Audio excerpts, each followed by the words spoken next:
السلام علیکم ورحمۃ اللہ وبرکاتہ۔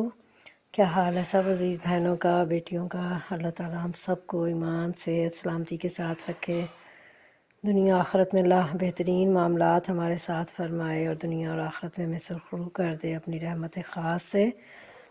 سبحان اللہ و بحمدہ، سبحان اللہ العظیم، سبحان اللہ و بحمدہ، عدد خلقہ و رضا نفسہ و زنۃ عرشہ و مداد کلمات۔ اللہم صلی علی محمد و علی آل محمد کما صلیت علی ابراہیم و علی آل ابراہیم انک حمید مجید۔ اللہم بارک علی محمد و علی آل محمد کما بارکت علی ابراہیم و علی آل ابراہیم انک حمید مجید۔ رب اشرح لی صدری ویسر لی امری واحلل عقدۃ من لسانی یفقہوا قولی۔ رب زدنی علما۔ پارہ نمبر 15 ہمارا شروع ہو رہا ہے آج انشاءاللہ تعالی، اور سورہ بنی اسرائیل سے شروع کرتے ہیں۔ سورہ بنی اسرائیل جو کہ مکی سورہ ہے، اور آیات اس کی 111 ہیں، اور رکوع اس کے رکوع 12 ہیں۔ نام جو ہے سورہ کا آیت نمبر 4 کے فقرے وَقَصَّيْنَا إِلَىٰ بَنِي إِسْرَائِيلَ فِي الْكِتَاب سے ماخوذ ہے، مگر اس میں بھی موضوع بحث بنی اسرائیل نہیں، بلکہ یہ نام بھی اکثر قرآنی صورتوں کی طرح صرف علامت کے طور پر رکھا گیا۔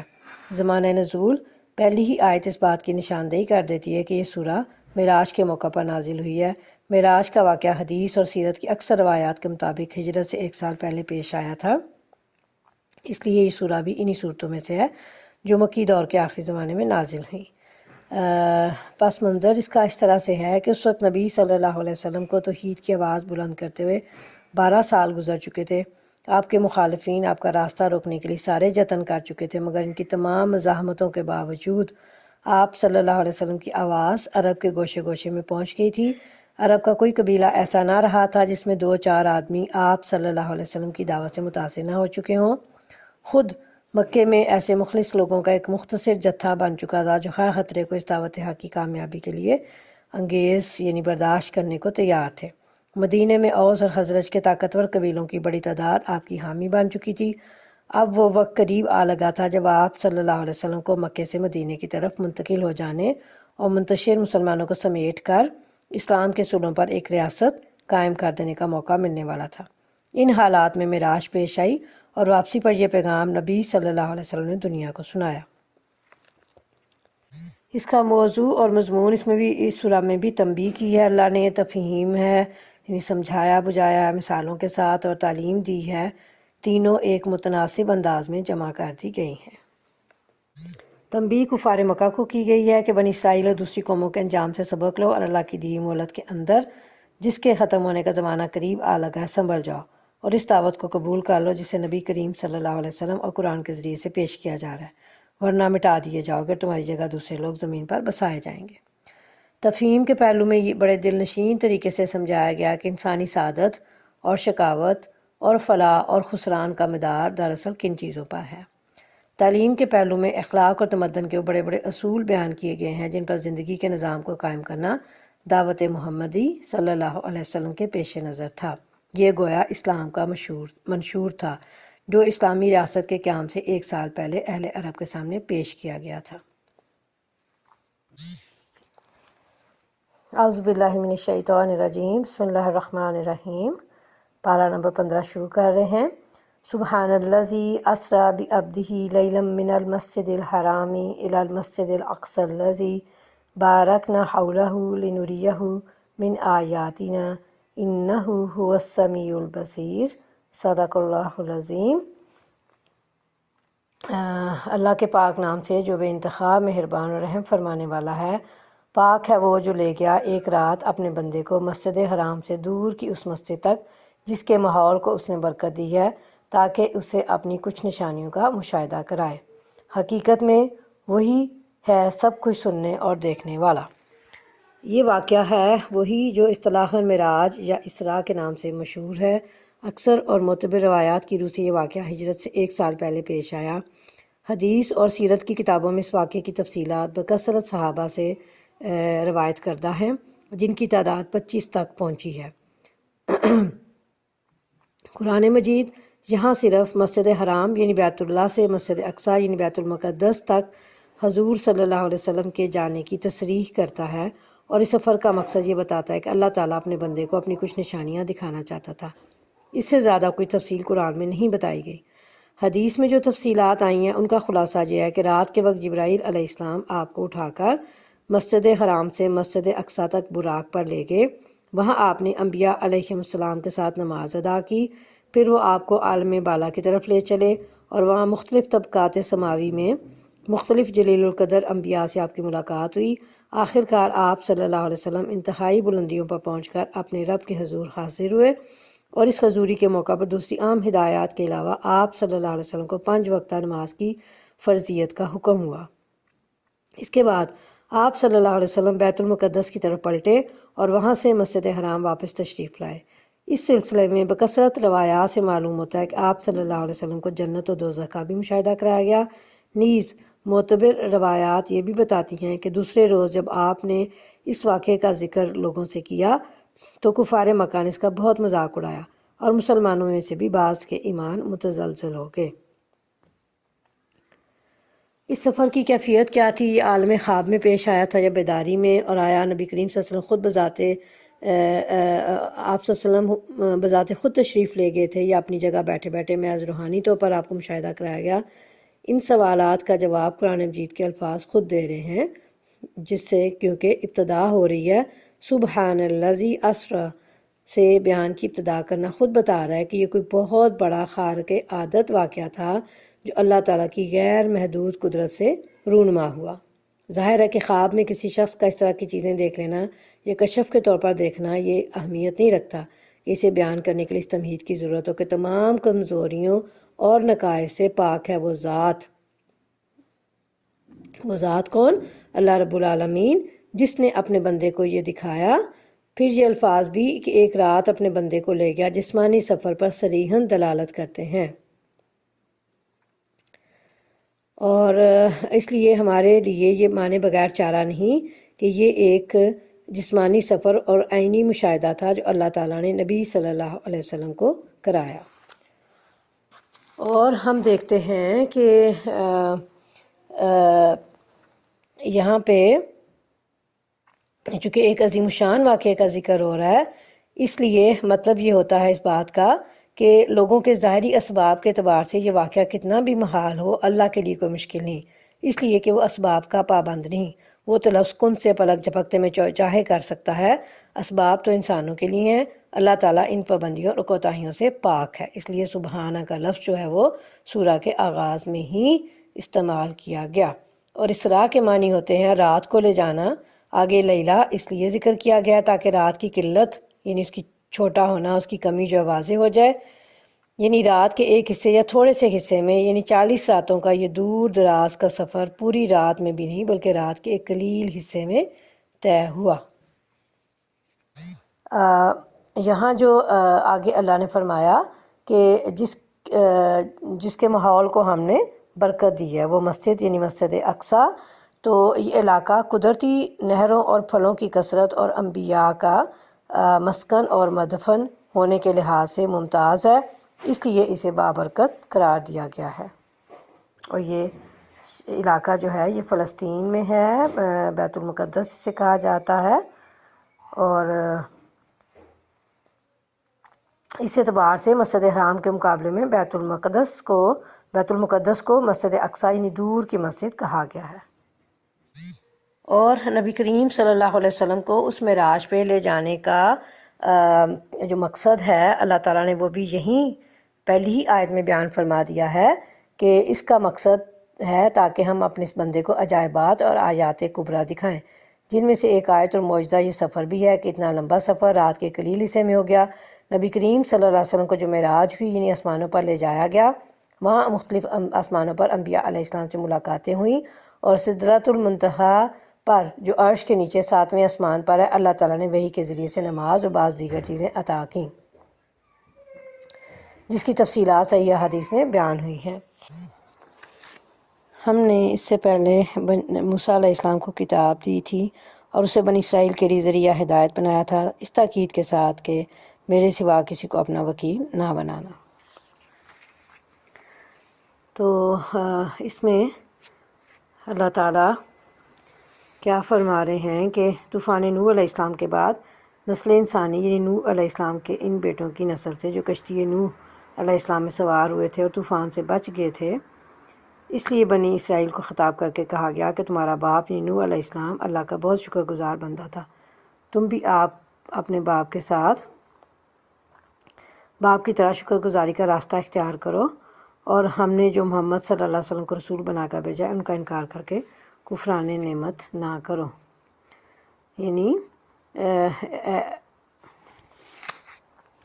تم ان لوگوں کی اولاد ہو جنہیں ہم نے نوح علیہ السلام کے ساتھ کشتی پر سوار کیا تھا، اور نوح علیہ السلام ایک شکر گزار بندہ تھا۔ پھر ہم نے اپنی کتاب میں بنی اسرائیل کو اس بات پر بھی متنبع کر دیا تھا کہ تم 2 مرتبہ زمین میں فساد عظیم برپا کرو گے اور بڑی سرکشی دکھاؤ گے۔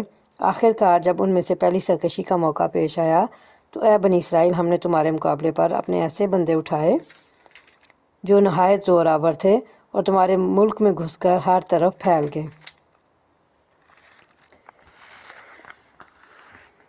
یہ اشارہ ہے اس ذلت و تباہی کی طرف جو بابل کے فرمانروا بخت نصر کے ہاتھوں حضرت مسیح علیہ السلام سے تقریباً 600 سال قبل یہودیوں پر یروشلم میں واقع نازل ہوئی تھی، یعنی وہ ذلت و تباہی۔ اس نے بے دریغ یہودیوں کو قتل کیا اور ایک بڑی تعداد کو غلام بنا لیا، اور یہ اس وقت ہوا جب انہوں نے اللہ کے نبی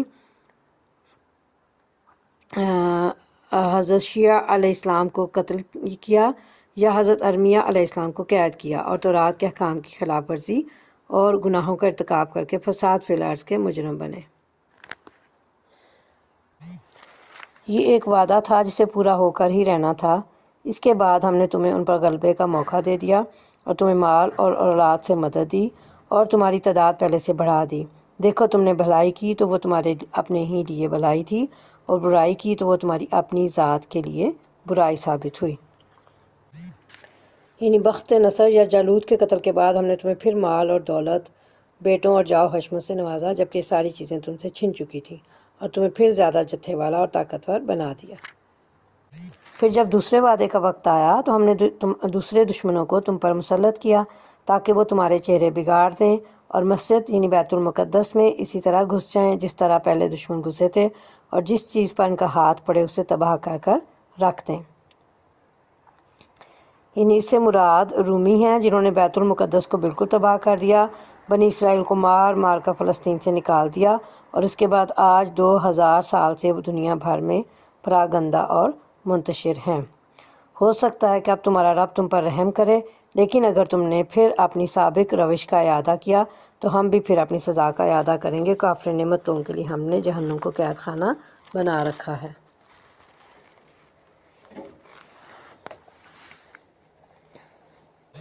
یعنی یہ تنبیہ کی کہ اگر تم نے اصلاح کر لی تو اللہ کی رحمت کے مستحق ہوگے، جس کا مطلب دنیا و آخرت کی سرخروئی اور کامیابی ہے، اور اگر دوبارہ اللہ کی نافرمانی کا راستہ اختیار کر کے تم نے فساد فی الارض کا ارتکاب کیا تو ہم پھر تمہیں اسی طرح ذلت و رسوائی سے دوچار کریں گے جیسے اس سے قبل 2 مرتبہ ہم تمہارے ساتھ یہ معاملہ کر چکے ہیں۔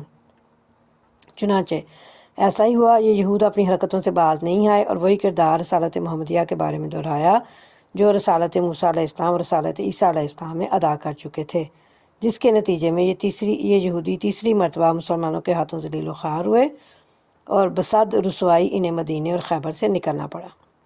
اور یہاں جو اللہ نے فرمایا یعنی اس دنیا کی رسوائی کے بعد آخرت میں جہنم کی سزا اور اس کا عذاب الگ ہے جو انہیں وہاں بھگتنا ہوگا۔ حقیقت یہ ہے کہ قرآن وہ راہ دکھاتا ہے جو بالکل سیدھی ہے۔ جو لوگ اسے مان کر بھلے کام کرنے لگے انہیں یہ بشارت دیتا ہے اور ان کے لیے بڑا اجر ہے، اور جو لوگ آخرت کو نہ مانیں انہیں یہ خبر دیتا ہے کہ ان کے لیے ہم نے دردناک عذاب مہیا کر رکھا ہے۔ انسان شر اس طرح مانگتا ہے جس طرح خیر مانگنی چاہیے۔ انسان بڑا ہی جلد باز واقع ہوا ہے، یعنی انسان چونکہ جلد باز اور بے حوصلہ ہے، اس لیے جب اسے تکلیف پہنچے تو اپنی ہلاکت کے لیے اسی طرح بد دعا کرتا ہے جس طرح بھلائی کے لیے اپنے رب سے دعائیں کرتا ہے۔ یہ تو رب کا فضل و کرم ہے کہ وہ اس کی بد دعاؤں کو قبول نہیں کرتا۔ اور دیکھو ہم نے رات اور دن کو 2 نشانیاں بنایا۔ رات کی نشانی کو ہم نے بے نور بنا دیا اور دن کی نشانی کو روشن کر دیا تاکہ تم اپنے رب کا فضل تلاش کر سکو اور ماہ و سال کا حساب معلوم کر سکو۔ اسی طرح ہم نے ہر چیز کو الگ الگ ممیز کر کے رکھا ہے۔ ہر انسان کا شگون ہم نے اس کے اپنے گلے میں لٹکا رکھا ہے، اور قیامت کے روز ہم ایک نوشتہ اس کے لیے نکالیں گے جسے وہ کھلی کتاب کی طرح پائے گا۔ پڑھ اپنا نامہ اعمال، آج اپنا حساب لینے کے لیے تو خود ہی کافی ہے۔ یعنی اس کے اچھے یا برے عمل جس پر اس کو اچھی یا بری جزا دی جائے گی گلے کے ہار کی طرح اس کے ساتھ ہوں گے۔ یعنی اس کا ہر عمل لکھا جا رہا ہے، اللہ کے ہاں اس کا پورا پورا ریکارڈ محفوظ ہوگا۔ قیامت والے دن اس کے مطابق اس کا فیصلہ کیا جائے گا۔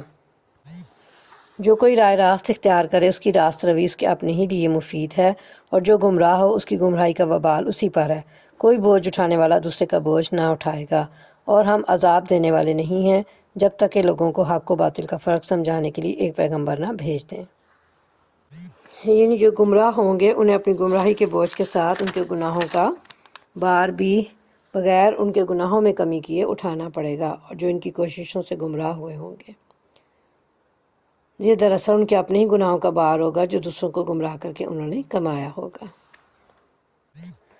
جب ہم کسی بستی کو ہلاک کرنے کا ارادہ کرتے ہیں تو اس کے خوشحال لوگوں کو حکم دیتے ہیں اور وہ اس میں نافرمانیاں کرنے لگتے ہیں، تب عذاب کا فیصلہ اس بستی پر چشمہ ہو جاتا ہے اور ہم اسے برباد کر کے رکھ دیتے ہیں۔ دیکھ لو کتنی ہی نسلیں ہیں جو نوح علیہ السلام کے بعد ہمارے حکم سے ہلاک ہوئیں۔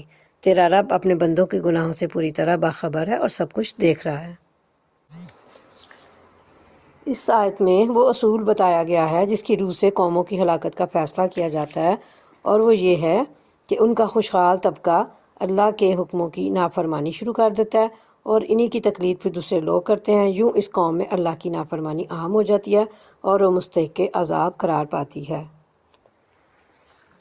جو کوئی اس دنیا میں جلدی حاصل ہونے والے فائدوں کا خواہش مند ہو اسے یہیں ہم دے دیتے ہیں، اور جو کچھ بھی جسے دینا چاہیں، پھر اس کے مقسوم میں جہنم لکھ دیتے ہیں جسے وہ تاپے گا ملامت زدہ اور رحمت سے محروم ہو کر۔ اور جو آخرت کا خواہش مند ہو اس کے لیے صحیح کرے جیسی کہ اس کے لیے صحیح کرنی چاہیے، اور ہو وہ مومن تو ایسے خرچ شخص کی صحیح مشکور ہوگی۔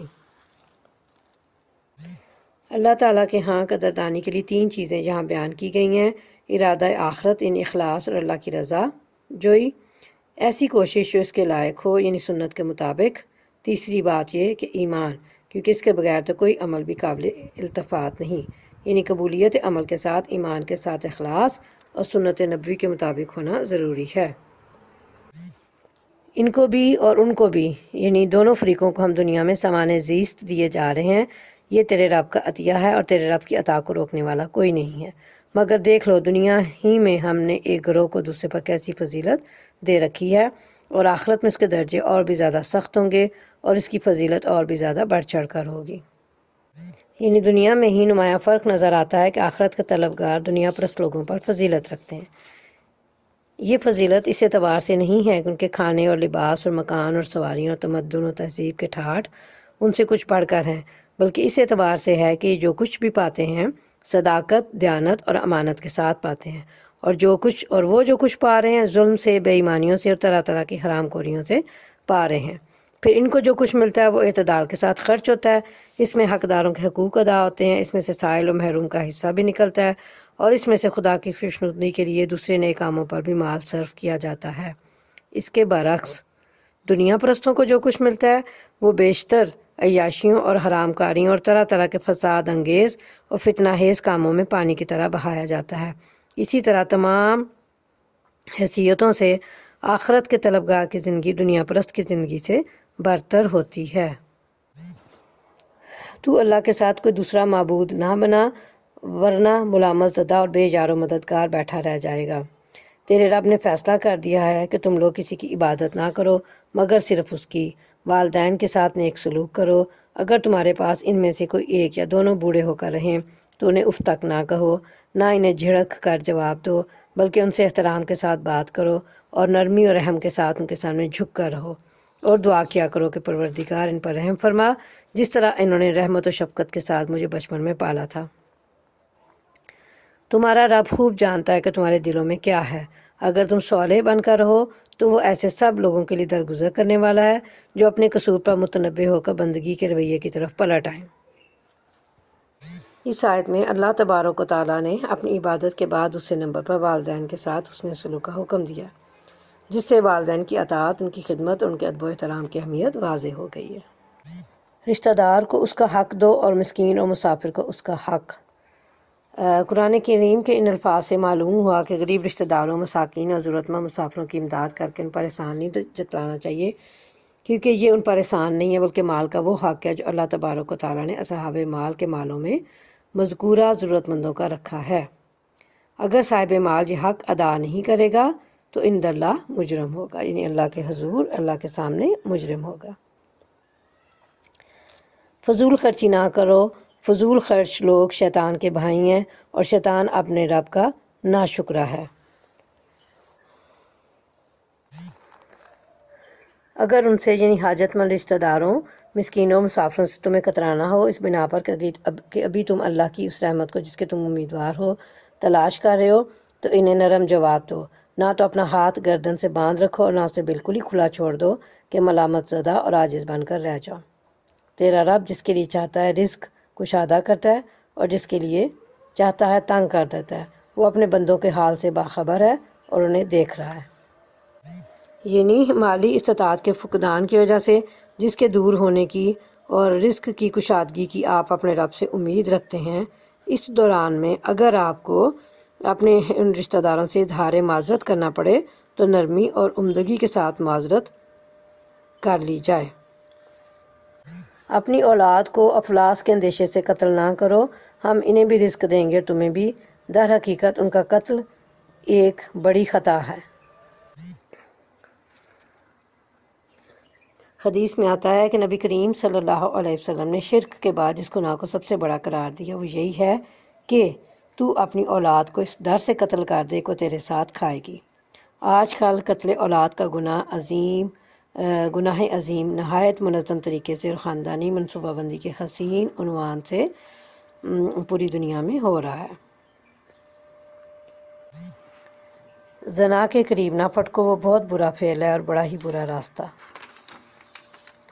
قتل نفس کا ارتکاب نہ کرو جسے اللہ نے حرام کیا ہے مگر حق کے ساتھ، اور جو شخص مظلومانہ قتل کیا گیا ہو اس کے ولی کو ہم نے قصاص کے مطالبے کا حق عطا کیا ہے، بس چاہیے کہ وہ قتل میں حد سے نہ گزرے، اس کی مدد کی جائے گی۔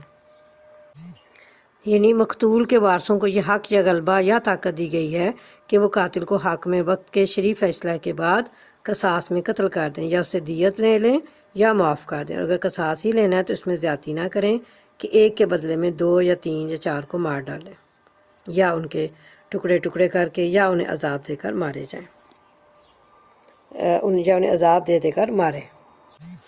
مال یتیم کے پاس نہ پھٹکو مگر احسن طریقے سے، یہاں تک کہ وہ اپنے شباب کو پہنچ جائے۔ یعنی یتیم کا مال چونکہ سب سے زیادہ اہم ہے، اس لیے فرمایا کہ یتیم کے بالغ ہونے تک اس کے مال کو ایسے طریقے سے استعمال کرو جس میں اس کا فائدہ ہو۔ یہ نہ ہو کہ سوچے سمجھے بغیر ایسے کاروبار میں لگا دو کہ وہ ضائع یا خسارے سے دوچار ہو جائے، یا عمر شعور سے پہلے تم اسے اڑا ڈالو۔ عہد کی پابندی کرو، بے شک عہد کے بارے میں تم کو جواب دہی کرنی ہوگی۔ پیمانے سے دو تو پورا بھر کر دو، اور تولو ٹھیک ترازو سے تولو، یہ اچھا طریقہ ہے اور بلحاظ انجام بھی بہتر ہے۔ کسی ایسی چیز کے پیچھے نہ لگو جس کا تمہیں علم نہ ہو، یقیناً آنکھ، کان اور دل سبھی کی باز پرس ہونی ہے۔ زمین میں اکڑ کر نہ چلو، تم نہ زمین کو پھاڑ سکتے ہو نہ پہاڑوں کی بلندی کو پہنچ سکتے ہو۔ کسی ایسی چیز کے پیچھے نہ لگنے سے مراد یہ ہے جس چیز کا علم نہیں اس کے پیچھے مت لگو، یعنی بدگمانی مت کرو، کسی کی ٹو میں مت رہو، اسی طرح جس چیز کا علم نہیں اس پر عمل مت کرو، اور جس چیز کے پیچھے تم پڑو گے اس کے متعلق کان سے سوال ہوگا کہ کیا اس نے سنا تھا، آنکھ سے سوال ہوگا کہ کیا اس نے دیکھا تھا، اور دل سے سوال ہوگا کہ کیا اس نے جانا تھا، کیونکہ یہی تینوں علم کا ذریعہ ہیں۔ یعنی ان اعضاء کو اللہ تعالیٰ قیامت والے دن قوت گویائی عطا فرمائے گا اور ان سے پوچھا جائے گا۔ اسی طرح اترا کر اور اکڑ کر چلنا اللہ کو سخت ناپسند ہے۔ قارون کو اسی بنا پر اس کے گھر اور خزانوں سمیت زمین میں دھنسا دیا گیا تھا۔ ان امور میں سے ہر ایک کا برا پہلو تیرے رب کے نزدیک ناپسندیدہ ہے۔ یہ وہ حکمت کی باتیں جو تیرے رب نے تجھ پر وحی کی ہیں، اور دیکھ اللہ کے ساتھ کوئی دوسرا معبود نہ بنا بیٹھ۔ ورنہ تو جہنم میں ڈال دیا جائے گا ملامت زدہ اور ہر بھلائی سے محروم ہو کر۔ کیسی عجیب بات ہے کہ تمہارے رب نے تمہیں تو بیٹوں سے نوازا اور خود اپنے لیے ملائکہ کو بیٹیاں بنا لیا۔ بڑی جھوٹی بات ہے جو تم لوگ زبانوں سے نکالتے ہو۔ ہم نے اس قرآن میں طرح طرح سے لوگوں کو سمجھایا کہ ہوش میں آئیں، مگر وہ حق سے اور زیادہ دور ہی بھاگے جا رہے ہیں۔ اے نبی صلی اللہ علیہ وسلم، ان سے کہو کہ اگر اللہ کے ساتھ دوسرے خدا بھی ہوتے جیسا کہ یہ لوگ کہتے ہیں تو وہ مالک عرش کے مقام کو پہنچنے کی ضرور کوشش کرتے۔ پاک ہے وہ اور بہت بالا برتر ہے ان باتوں سے جو یہ لوگ کہہ رہے ہیں۔ اس کی پاکی تو ساتوں آسمان اور زمین اور وہ ساری چیزیں بیان کر رہی ہیں جو زمین و آسمان میں ہیں۔ کوئی چیز ایسی نہیں ہے اس کی حمد کے ساتھ اس کی تسبیح نہ کر رہی ہو، مگر تم ان کی تسبیح سمجھتے نہیں ہو۔ حقیقت یہ ہے کہ وہ بڑا ہی بردبار اور درگزر کرنے والا ہے۔ جب تم قرآن پڑھتے ہو تو ہم تمہارے اور آخرت پر ایمان نہ لانے والوں کے درمیان ایک پردہ حائل کر دیتے ہیں اور ان کے دلوں پر ایسا غلاف چڑھا دیتے ہیں کہ وہ کچھ نہیں سمجھتے اور ان کے کانوں میں گرانی پیدا کر دیتے ہیں۔ یعنی آخرت پر ایمان نہ لانے کا یہ قدرتی نتیجہ ہے کہ آدمی کے دل پر کفر چڑھ جائیں اور اس کے کان اس دعوت کے لیے بند ہو جائیں جو قرآن پیش کرتا ہے۔ قرآن کی تو دعوت ہی اس بنیاد پر ہے کہ دنیاوی زندگی کے ظاہری پہلو سے دھوکہ نہ کھاؤ، حق اور باطل کے فیصلے اس دنیا میں نہیں بلکہ آخرت میں ہوں گے۔ نیکی وہ ہے جس کا اچھا نتیجہ آخرت میں نکلے گا، خواہ دنیا میں اس کی وجہ سے انسان کو کتنی تکلیفیں پہنچیں، اور بدی وہ ہے جس کا نتیجہ آخرت میں لازماً برا نکلے گا، خواہ دنیا میں وہ کتنی ہی لذیذ اور مفید ہو۔ اب جو شخص آخرت ہی کو نہیں مانتا قرآن کی اس دعوت پر کیسے توجہ دے سکتا ہے؟ اور جب تم قرآن میں اپنے ایک ہی رب کا ذکر کرتے ہو تو وہ نفرت سے منہ موڑ لیتے ہیں۔ ہمیں معلوم ہے کہ جب وہ کان لگا کر تمہاری بات سنتے ہیں تو دراصل کیا سنتے ہیں، اور جب بیٹھ کر باہم سرگوشیاں کرتے ہیں تو کیا کہتے ہیں۔ یہ ظالم آپس میں کہتے ہیں کہ یہ تو ایک سحر زدہ آدمی ہے جس کے پیچھے تم لوگ جا رہے ہو۔ دیکھو کیسی باتیں ہیں جو یہ لوگ تم پر چھانٹتے ہیں، یہ بھٹک گئے ہیں، انہیں راستہ نہیں ملتا۔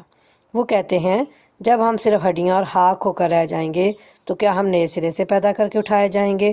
ان سے کہو تم پتھر یا لوہا بھی بن جاؤ، یا اس سے بھی زیادہ سخت کوئی چیز تمہارے ذہن میں قبول خیال سے بعید تر ہو، پھر بھی تم اٹھ کر رہو گے۔ وہ ضرور پوچھیں گے کون ہے وہ جو ہمیں پھر زندگی کی طرح پلٹا کر لائے گا؟ جواب میں کہو وہی جس نے پہلی بار تم کو پیدا کیا۔ وہ سر ہلا ہلا کر پوچھیں گے اچھا تو یہ ہوگا کب؟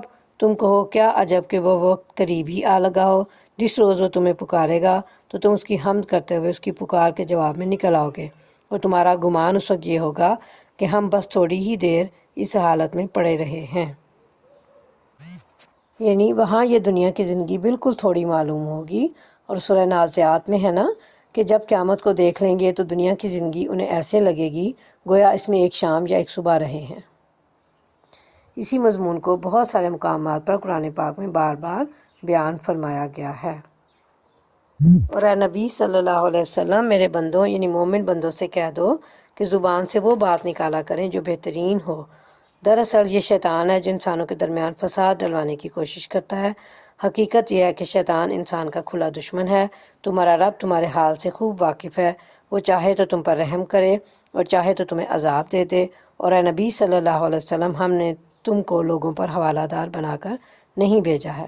تیرا رب زمین اور آسمانوں کی مخلوقات کو زیادہ جانتا ہے۔ ہم نے بعض پیغمبروں کو بعض سے بڑھ کر مرتبے دیے، اور ہم نے ہی داؤد علیہ السلام کو زبور دی تھی۔ ان سے کہو پکار دیکھو ان معبودوں کو جن کو تم خدا کے سوا اپنا کارساز سمجھتے ہو، وہ کسی تکلیف کو تم سے نہ ہٹا سکتے ہیں نہ بدل سکتے ہیں۔ جن کو یہ لوگ پکارتے ہیں وہ تو خود اپنے رب کے حضور رسائی حاصل کرنے کا وسیلہ تلاش کر رہے ہیں کہ کون اس سے قریب تر ہو جائے، اور اس کی رحمت کے امیدوار اور اس کے عذاب سے خائف ہیں۔ حقیقت یہ ہے کہ تیرے رب کا عذاب ہے ہی ڈرنے کے لائق۔ اور کوئی بستی ایسی نہیں ہے جسے ہم قیامت سے پہلے ہلاک نہ کریں یا سخت عذاب نہ دیں، یہ نوشتہ الہی میں لکھا ہوا ہے۔ اور ہم کو نشانیاں بھیجنے سے نہیں روکا مگر اس بات نے کہ ان سے پہلے کے لوگ ان کو جھٹلا چکے ہیں۔ چنانچہ دیکھ لو سمود کو ہم نے علانیہ اونٹنی لا کر دی اور انہوں نے اس پر ظلم کیا۔ ہم نشانیاں اسی لیے تو بھیجتے ہیں کہ لوگ انہیں دیکھ کر ڈریں۔ یاد کرو اے نبی صلی اللہ علیہ وسلم، ہم نے تم سے کہہ دیا تھا کہ تیرے رب نے ان لوگوں کو گھیر رکھا ہے، اور یہ جو کچھ ابھی ہم نے تمہیں دکھایا ہے اس کو اور اس درخت کو جس پر قرآن میں لعنت کی گئی ہے، ہم نے ان لوگوں کے لیے بس ایک فتنہ بنا کر رکھ دیا۔ ہم انہیں تنبیہ پر تنبیہ کیے جا رہے ہیں، مگر ہر تنبیہ ان کی سرکشی میں اضافہ ہی کیے چلی جا رہی ہے۔ یعنی لوگ اللہ کے غلبہ و تصرف میں ہیں، اور جو اللہ چاہے گا وہی ہوگا، نہ کہ وہ جو وہ چاہیں گے۔ یا مراد اہل مکہ ہیں کہ وہ اللہ کے زیر اقتدار ہیں۔ آپ بے خوفی سے تبلیغ رسالت کیجئے، وہ آپ کا کچھ نہیں بگاڑ سکیں گے، ہم ان سے آپ کی حفاظت فرمائیں گے۔ یا غزوہ بدر فتح مکہ کے موقع پر جس طرح اللہ نے کفار مکہ کو عبرتناک شکست سے دوچار کیا، اس کو واضح کیا جا رہا ہے۔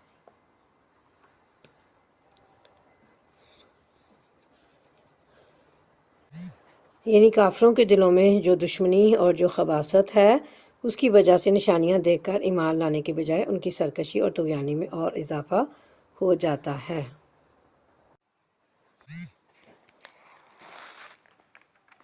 وَإِذْ قُلْنَا لِلْمَلَائِكَةِ اسْجُدُوا لِآدَمَ فَسَجَدُوا إِلَّا إِبْلِيسَ قَالَ أَسْجُدُ لِمَنْ خَلَقْتَ طِينًا۔ صدق اللہ العظیم۔ یاد کرو جب کہ ہم نے ملائکہ سے کہا کہ آدم علیہ السلام کو سجدہ کرو تو سب نے سجدہ کیا مگر ابلیس نے نہ کیا۔ اس نے کہا کیا میں اس کو سجدہ کروں جسے تو نے مٹی سے بنایا ہے؟ پھر وہ بولا دیکھ تو صحیح، کیا یہ اس قابل تھا کہ تو نے اسے مجھ پر فضیلت دی؟ اگر تو مجھے قیامت کے دن تک مہلت دے تو میں اس کی پوری نسل کی بے کنی کر دوں، بس تھوڑے ہی لوگ مجھ سے بچ سکیں گے۔ یعنی اس پر غلبہ حاصل کر لوں گا، یعنی نسل انسانی پر، اور اسے جس طرح چاہوں گا گمراہ کر لوں گا، البتہ تھوڑے سے لوگ میرے داؤ سے بچ جائیں گے۔ آدم علیہ السلام اور ابلیس کا یہ قصہ اس سے قبل سورہ بقرہ، سورہ اعراف اور سورہ حجر میں گزر چکا ہے۔ یہاں چوتھی مرتبہ اسے بیان کیا جا رہا ہے، اور علاوہ ازیں سورہ کہف، طٰہٰ اور سورہ صاد میں بھی اس کا ذکر آئے گا۔ اللہ تعالیٰ نے فرمایا اچھا تو جا، ان میں سے جو بھی تیری پیروی کریں تجھ سمیت ان سب کے لیے جہنم ہی بھرپور جزا ہے۔ تو جس چیز کو اپنی دعوت سے پھسلا سکتا ہے پھسلا لے، ان پر اپنے سوار اور پیادے چڑھا لا، مال اور اولاد میں ان کے ساتھ ساجہ لگا اور ان کو وعدوں کے جال میں پھانس۔ اور شیطان کے وعدے ایک دھوکے کے سوا اور کچھ بھی نہیں۔ یقیناً میرے بندوں پر تجھے کوئی اقتدار حاصل نہ ہوگا، اور توکل کے لیے تیرا رب کافی ہے۔ یہاں جو اللہ نے فرمایا صوت یعنی آواز سے مراد پرفریب دعوت یا گانے، موسیقی اور لہو و لعب کے دیگر آلات ہیں جن کے ذریعے سے شیطان بکثرت لوگوں کو گمراہ کر رہا ہے۔ اور ان لشکروں سے مراد انسانوں اور جنوں کے وہ سوار اور پیادے لشکر ہیں جو شیطان کے چیلے اور اس کے پیروکار ہیں، اور شیطان ہی کی طرح انسانوں کو گمراہ کرتے ہیں۔ یا مراد ہے ہر ممکن ذرائع جو شیطان گمراہ کرنے کے لیے استعمال کرتا ہے۔ اور مال میں شیطان کی شرکت کا مطلب حرام ذریعے سے مال کمانا اور حرام طریقے سے خرچ کرنا ہے، اور اسی طرح مویشیوں کو بتوں کے نام پر وقف کر دینا، مثلاً بحیرہ، صاحبہ وغیرہ۔ اور اولاد میں شرکت کا مطلب زناکاری اور ان کے غلط قسم کے نام بھی ہیں، اولاد کے رکھنے، غیر اسلامی طریقے سے ان کی تربیت کرنا، اور برے اخلاق و کردار یعنی غیر اسلامی طریقے سے ان کی تربیت کرنا کہ وہ برے کردار و اخلاق کے حامل ہوں، ان کو تنگ دستی کے خوف سے ہلاک یا زندہ درگور کر دینا، اور اولاد کو مجوسی، یہودی اور نصرانی وغیرہ بنانا، اور مصنوع دعاؤں کے حصار سے انہیں باہر رکھنا، اور ان تمام صورتوں میں شیطان کی شرکت ہو جاتی ہے۔ اور شیطان کے جھوٹے وعدے کیا ہیں؟ یعنی کہ جنت دوزخ تو کوئی بھی نہیں ہے، یا مرنے کے بعد دوبارہ زندگی کوئی نہیں، وغیرہ وغیرہ۔ غرور یعنی غرور کا مطلب فریب ہوتا ہے، اور غلط کام کو اس طرح مزین کر کے دکھانا کہ وہ اچھا اور درست لگے۔ اور آگے جو اللہ نے بتایا کہ میرے بندوں پر تیرا کوئی قابو اور بس نہیں، تو بندوں کی نسبت اپنی طرف کی یہ بطور شرف اور اعزاز کے ہے، جس سے معلوم ہوا کہ اللہ کے خاص بندوں کو شیطان بہکانے میں ناکام رہتا ہے، اور یہ کہ اللہ کارسازی کے لیے کافی ہے۔ وکفیٰ باللہ وکیلا، یعنی جو صحیح معنوں میں اللہ کا بندہ بن جاتا ہے اسی پر اعتماد اور توکل کرتا ہے تو اللہ بھی اس کا دوست اور کارساز بن جاتا ہے۔ تمہارا حقیقی رب تو وہ ہے جو سمندر میں تمہاری کشتی چلاتا ہے تاکہ تم اس کا فضل تلاش کرو۔ حقیقت یہ ہے کہ وہ تمہارے حال پر نہایت مہربان ہے۔ جب سمندر میں تم پر مصیبت آتی ہے تو اس ایک کے سوا دوسرے جن جن کو تم پکارا کرتے ہو وہ سب گم ہو جاتے ہیں، مگر جب وہ تم کو بچا کر خشکی پر پہنچا دیتا ہے تو تم اس سے منہ موڑ جاتے ہو۔ انسان واقعی بڑا ناشکرا ہے۔ یہ اللہ کا فضل اور رحمت ہی ہے کہ اللہ نے سمندر کو انسانوں کے تابع کر دیا ہے اور وہ اس پر کشتیاں اور جہاز چلا کر ایک ملک سے دوسرے ملک میں آتے جاتے اور کاروبار کرتے ہیں۔ نیز اس نے ان چیزوں کی طرح رہنمائی بھی فرمائی جن میں بندوں کے لیے منافع اور مصالح ہیں۔ اچھا تو کیا تم اس بات سے بالکل بے خوف ہو کہ خدا کبھی خشکی پر ہی تم کو زمین میں دنسا دے یا تم پر پتھراؤ کرنے والی آندھی بھیج دے اور تم اس سے بچانے والا کوئی حمایتی نہ پاؤ؟ اور کیا تمہیں اس کا اندیشہ نہیں کہ خدا پھر کسی وقت سمندر میں تم کو لے جائے اور تمہاری ناشکری کے بدلے تم پر سخت طوفانی ہوا بھیج کر تمہیں غرق کر دے اور تم کو ایسا کوئی نہ ملے جو اس سے تمہارے اس انجام کی پوچھ گچھ کر سکے؟ یہ تو ہماری عنایت ہے کہ ہم نے بنی آدم کو بزرگی دی اور انہیں خشکی و تری میں سواریاں عطا کیں اور ان کو پاکیزہ چیزوں سے رزق دیا اور اپنی بہت سی مخلوقات پر نمایاں فوقیت بخشی۔ یعنی سمندر سے نکلنے کے بعد تم جو اللہ کو بھول جاتے ہو، تو کیا تمہیں معلوم نہیں کہ وہ خشکی میں بھی تمہاری گرفت کر سکتا ہے، تمہیں وہ زمین میں دنسا سکتا ہے یا پتھروں کی بارش کر کے تمہیں ہلاک کر سکتا ہے، جس طرح بعض گزشتہ قوموں کو اس نے اس طرح ہلاک کیا۔ کاسفن، ایسی تند و تیز سمندری ہوا جو کشتیوں کو توڑ دے اور انہیں ڈبو دے۔ تو مطلب یہ ہے کہ ایک مرتبہ سمندر سے باخبریت نکلنے کے بعد کیا تمہیں دوبارہ سمندر میں جانے کی ضرورت پیش نہیں آئے گی اور وہاں وہ تمہیں گردابِ بلا میں نہیں پھنسا سکتا؟ یہ شرف اور فضل بحیثیت انسان کے ہر انسان کو حاصل ہے، چاہے مومن ہو یا کافر، کیونکہ یہ شرف دوسری مخلوقات، حیوانات، جمادات اور نباتات وغیرہ کے مقابلے میں ہے، اور یہ شرف متعدد اعتبار سے، جس طرح کی شکل و صورت، قد و قامت اور حیت اللہ تعالیٰ نے انسان کو عطا کی ہے وہ کسی دوسری مخلوق کو حاصل نہیں۔ جو عقل انسان کو دی گئی ہے، جس کے ذریعے سے اس نے اپنے آرام و راحت کے لیے بے شمار چیزیں ایجاد کیں، حیوانات وغیرہ اس سے محروم ہیں۔ علاوہ ازیں اسی عقل سے وہ غلط و صحیح، مفید و مضر اور حسین و قبیح کے درمیان تمیز کرنے پر قادر ہے، اور اسی عقل کے ذریعے سے وہ اللہ کی دیگر مخلوقات سے فائدہ اٹھاتا اور انہیں اپنے تابع رکھتا ہے، اور اسی عقل و شعور سے وہ ایسی عمارتیں تعمیر کرتا، ایسے لباس ایجاد کرتا اور ایسی چیزیں تیار کرتا ہے جو اسے گرمی کی حرارت سے اور سردی کی شدت سے اور موسموں کی دیگر شدتوں سے محفوظ رکھتی ہیں۔ پھر خیال کرو اس دن کا جب کہ ہم ہر انسانی گروہ کو اس کے پیشوا کے ساتھ بلائیں گے۔ اس وقت جن لوگوں کو ان کا نامہ اعمال سیدھے ہاتھ میں دیا گیا وہ اپنا کارنامہ پڑھیں گے، ان پر ذرا برابر ظلم نہ ہوگا، اور جو اس دنیا میں اندھا بن کر رہا وہ آخرت میں بھی اندھا ہی رہے گا، بلکہ راستہ پانے میں اندھے سے بھی زیادہ ناکام۔ امام کے معنی پیشوا، لیڈر اور قائد کے ہیں، اور مفسرین کہتے ہیں کہ اس سے مراد پیغمبر ہے، یعنی ہر امت کو اس کے پیغمبر کے حوالے سے پکارا جائے گا۔ اور آگے جو اللہ نے فرمایا آما، اندھا سے مراد دل کا اندھا ہے، یعنی جو دنیا میں حق کے دیکھنے، سمجھنے سے، قبول کرنے سے محروم رہا وہ آخرت میں اندھا اور آپ کے خصوصی فضل و کرم سے محروم رہے گا۔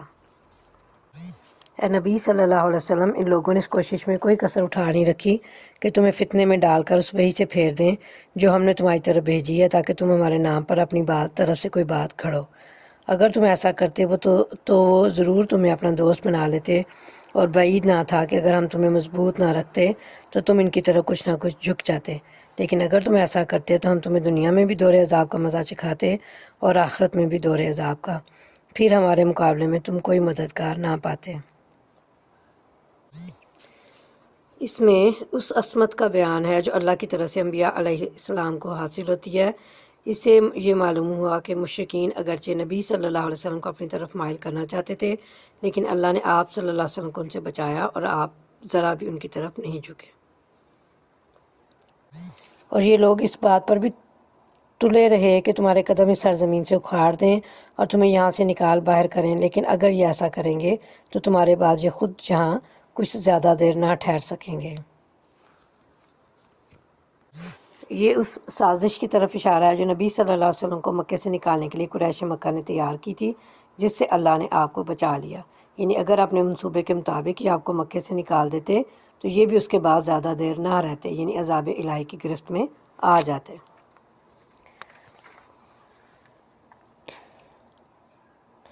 یہ ہمارا مستقل طریقہ کار ہے جو سب رسولوں کے معاملے میں ہم نے برتا ہے جنہیں تم سے پہلے ہم نے بھیجا تھا، اور ہمارے طریقہ کار میں تم کوئی تغیر نہیں پاؤ گے۔ یعنی یہ دستور پرانا چلا آ رہا ہے جو آپ صلی اللہ علیہ وسلم سے پہلے رسولوں کے لیے بھی برتا جاتا رہا ہے کہ جب ان کی قوموں نے انہیں اپنے وطن سے نکال دیا یا انہیں نکلنے پر مجبور کر دیا تو پھر وہ قومیں بھی اللہ کے عذاب سے محفوظ نہ رہیں۔ چنانچہ اہل مکہ کے ساتھ بھی یہی ہوا کہ رسول اللہ صلی اللہ علیہ وسلم کی ہجرت کے 1.5 سال بعد ہی میدان بدر میں وہ عبرتناک ذلت و شکست سے دوچار ہوئے، اور 6 سال بعد 8 ہجری میں مکہ فتح ہو گیا، اور اس ذلت و ہزیمت کے بعد وہ سر اٹھانے کے قابل نہ رہے۔ نماز قائم کریں زوال آفتاب سے لے کر رات کے اندھیرے تک، اور فجر کے قرآن کا بھی التزام کرو کیونکہ قرآن فجر مشہود ہوتا ہے، اور رات کو تہجد پڑھو، یہ تمہارے لیے نفل ہے، بعید نہیں کہ تمہارا رب تمہیں مقام محمود پر فائز کر دے۔ دلوغ کے معنی زوال یعنی آفتاب ڈھلنے کے، اور غسق کے معنی تاریکی کے ہیں۔ آفتاب کے ڈھلنے کے بعد ظہر اور عصر کی نماز، اور رات کی تاریکی تک سے مراد مغرب اور عشاء کی نمازیں ہیں، اور قرآن الفجر سے مراد فجر کی نماز ہے۔ قرآن نماز کے معنی میں ہے، اس کو قرآن سے اس لیے تعبیر کیا گیا ہے کہ فجر میں قرات لمبی ہوتی ہے۔ اس طرح اس آیت میں 5 فرض نمازوں کا ذکر آ جاتا ہے جن کی تفصیلات احادیث میں ملتی ہیں اور جو امت کے عملی تواتر سے بھی ثابت ہے۔ یعنی اس وقت فرشتے حاضر ہوتے ہیں، بلکہ دن کے فرشتوں اور رات کے فرشتوں کا اجتماع ہوتا ہے، جیسا کہ حدیث میں ہے صحیح بخاری میں، اور ایک اور حدیث میں ہے کہ رات والے فرشتے جب اللہ کے پاس جاتے ہیں تو اللہ تعالیٰ ان سے پوچھتا ہے، حالانکہ وہ خود خوب جانتا ہے تم نے میرے بندوں کو کس حال میں چھوڑا۔ فرشتے کہتے ہیں کہ جب ہم ان کے پاس گئے تھے اس وقت وہ نماز پڑھ رہے تھے، اور جب ہم ان کے پاس سے آئے ہیں تو انہیں نماز پڑھتے ہوئے ہی چھوڑ کر آئے ہیں۔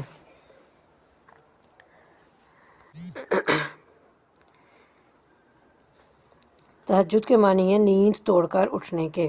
پس رات کے وقت تہجد کرنے کا مطلب یہ ہے کہ رات کا ایک حصہ سونے کے بعد پھر اٹھ کر نماز پڑھی جائے، اور یہ جو ہے فرض نماز نہیں ہے بلکہ یہ نفل ہے، اور نبی کریم صلی اللہ علیہ وسلم جو ہیں وہ یہ نماز فرض کی طرح پڑھا کرتے تھے، یعنی فرض سمجھ کر، اور پھر یہ ہے کہ نافلہ کا یہ مطلب بھی مفسرین لیتے ہیں کہ اس کا مطلب زائد کا ہے، نفل کا مطلب کہ یہ تہجد کی نماز آپ صلی اللہ علیہ وسلم کے رفع درجات کے لیے زائد چیز ہے، اور امتی اگر پڑھتے ہیں تو یہ ان کے لیے بہت زیادہ فضیلت کا باعث ہے، اور اس وقت اللہ اپنی عبادت سے بڑا خوش ہوتا ہے۔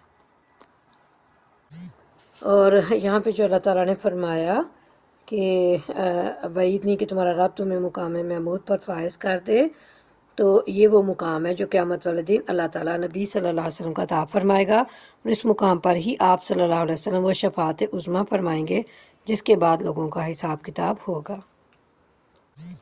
اور دعا کرو کہ پروردگار مجھ کو جہاں بھی تو لے جا سچائی کے ساتھ لے جا، اور جہاں سے بھی نکال سچائی کے ساتھ نکال، اور اپنی طرف سے ایک اقتدار کو میرا مددگار بنا دے، یعنی یا تو مجھے خود اقتدار عطا کر یا کسی حکومت کو میرا مددگار بنا دے تاکہ اس کی طاقت سے میں دنیا کے بگاڑ کو درست کر سکوں، فواحش اور معاصی یعنی گناہوں و نافرمانیوں کے سیلاب کو روک سکوں، اور تیرے قانون عدل کو جاری کر سکوں۔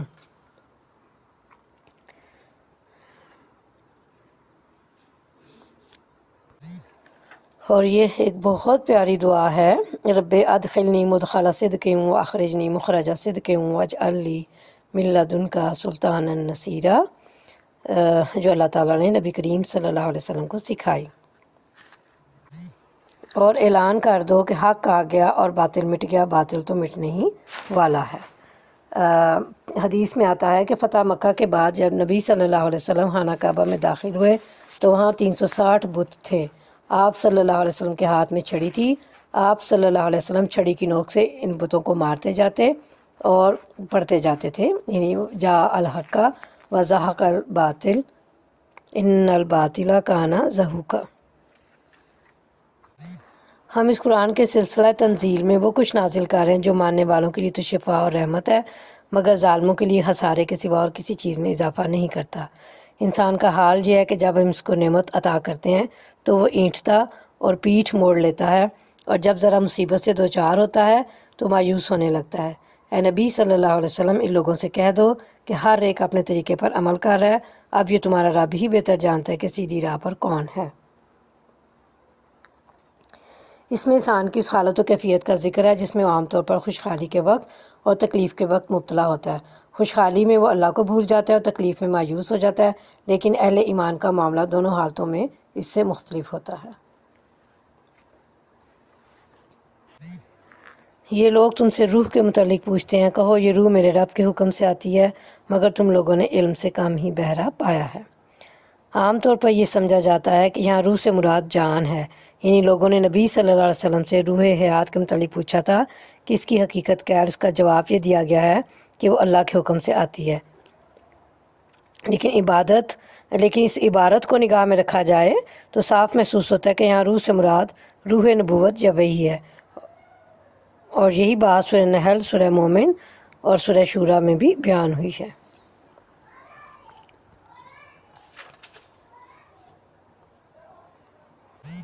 اور اے نبی صلی اللہ علیہ وسلم، ہم چاہیں تو وہ سب کچھ تم سے چھین لیں جو ہم نے وحی کے ذریعے سے تم کو عطا کیا، پھر تم ہمارے مقابلے میں کوئی حمایتی نہ پاؤ گے جو اسے واپس دلا سکے۔ یہ تو جو کچھ تمہیں ملا ہے تمہارے رب کی رحمت سے ملا ہے، حقیقت یہ ہے کہ اس کا فضل تم پر بہت بڑا ہے۔ کہہ دو کہ اگر انسان اور جن سب کے سب مل کر اس قرآن جیسی کوئی چیز لانے کی کوشش کریں تو نہ لا سکیں گے، چاہے وہ سب ایک دوسرے کے مددگار ہی کیوں نہ ہو۔ یعنی وحی کے ذریعے سے جو تھوڑا بہت علم دیا گیا ہے، اگر اللہ تعالیٰ چاہے تو اسے بھی سلب کر لے، یعنی دل سے محو کر دے یا کتاب سے ہی مٹا دے۔ اور آگے جو آیت ہے قرآن پاک کے لیے، تو قرآن پاک سے متعلق یہ چیلنج اس سے قبل بھی کئی بار گزر چکا ہے، اور یہ چیلنج آج تک تشنہ جواب ہے، یعنی کوئی اس کا جواب نہیں دے سکا کہ اس کے مثل کوئی ایک صورت ہی بنا لائے۔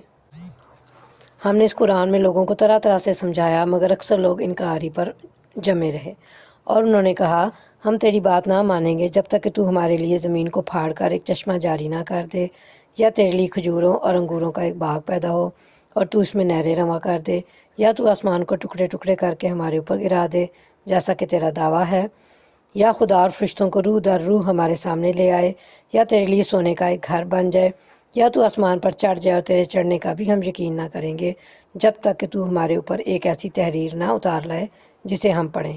اے نبی صلی اللہ علیہ وسلم، ان سے کہو پاک ہے میرا پروردگار، کیا میں ایک پیغام لانے والے انسان کے سوا اور بھی کچھ ہوں؟ ایمان لانے کے لیے قریش مکہ نے یہ مطالبات پیش کیے، یعنی ہمارے روبرو آ کر کھڑے ہو جائیں اور ہم انہیں آنکھوں سے دیکھ لیں، یعنی فرشتے۔ اور پھر زخرف کے معنی، اصل معنی جو زینت کے ہیں، اور یہ مزین چیز کو کہتے ہیں، لیکن یہاں اس کے معنی سونے کے ہیں۔ اور پھر یہ کہتے ہیں کہ یعنی آپ ایسی کتاب اتار کے لے کے آئیں معجزے کے طور پر، نبی کریم صلی اللہ علیہ وسلم کو کہہ رہے ہیں اہل مکہ، یعنی ہم میں سے ہر شخص اسے صاف صاف خود پڑھ سکتا ہو۔ تو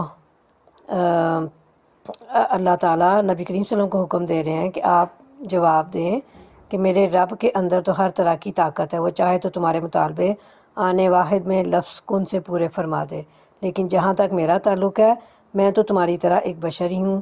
کیا کوئی بشر ان چیزوں پر قادر ہے جو مجھ سے ان کا مطالبہ کرتے ہو؟ ہاں، اس کے ساتھ میں اللہ کا رسول بھی ہوں، لیکن رسول کا کام صرف اللہ کا پیغام پہنچانا ہے، سو وہ میں نے پہنچا دیا اور پہنچا رہا ہوں۔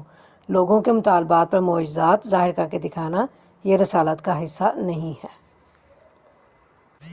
لوگوں کے سامنے جب کبھی ہدایت آئی تو اس پر ایمان لانے سے ان کو کسی چیز نے نہیں روکا، مگر ان کے اس قول نے کہ کیا اللہ نے بشر کو پیغمبر بنا کر بھیج دیا۔ ان سے کہو اگر زمین میں فرشتے اطمینان سے چل پھر رہے ہوتے تو ہم ضرور آسمان سے کسی فرشتے کو ان کے لیے پیغمبر بنا کر بھیجتے۔ یعنی کسی انسان کا رسول ہونا کفار و مشرکین کے لیے سخت تعجب کی بات تھی۔ وہ یہ بات مانتے ہی نہیں تھے کہ ہمارے جیسا انسان جو ہماری طرح چلتا پھرتا ہے، ہماری طرح کھاتا پیتا ہے، ہماری طرح انسانی رشتوں میں منسلک ہے، وہ رسول بن جائے، اور یہی تعجب ان کے ایمان میں رکاوٹ بنا رہا۔ اللہ تعالیٰ نے فرمایا جب زمین میں انسان بستے ہیں تو ان کی ہدایت کے لیے رسول بھی انسان ہی ہوگے، غیر انسان رسول انسانوں کی ہدایت کا فریضہ انجام دے ہی نہیں سکتا۔ ہاں اگر زمین میں فرشتے بستے ہوتے تو ان کے لیے رسول بھی یقیناً فرشتے ہی ہوتے۔ اے نبی صلی اللہ علیہ وسلم ان سے کہہ دو کہ میرے اور تمہارے درمیان بس ایک اللہ کی گواہی کافی ہے، وہ اپنے بندوں کے حال سے باخبر ہے اور سب کچھ دیکھ رہا ہے۔ یعنی میرے ذمے جو دعوت و تبلیغ تھی وہ میں نے پہنچا دی، اس بارے میں میرے اور تمہارے درمیان اللہ کا گواہ ہونا کافی ہے، کیونکہ ہر چیز کا فیصلہ اسی اللہ رب العالمین کو کرنا ہے۔ جس کو اللہ ہدایت دے وہی ہدایت پانے والا ہے، اور جسے وہ گمراہی میں ڈال دے تو اس کے سوا ایسے لوگوں کے لیے تو کوئی حامی و ناصر نہیں پا سکتا۔ ان لوگوں کو ہم قیامت کے روز اندھے منہ کھینچ لائیں گے، اندھے گونگے اور بہرے ان کا ٹھکانہ جہنم ہے۔ یہاں پہ نبی کریم صلی اللہ علیہ وسلم نے جواب دے رہے ہیں کہ میری دعوت و تبلیغ سے کون ایمان لاتا ہے کون نہیں یہ بھی اللہ کے اختیار میں ہے، میرا کام صرف تبلیغ ہی ہے۔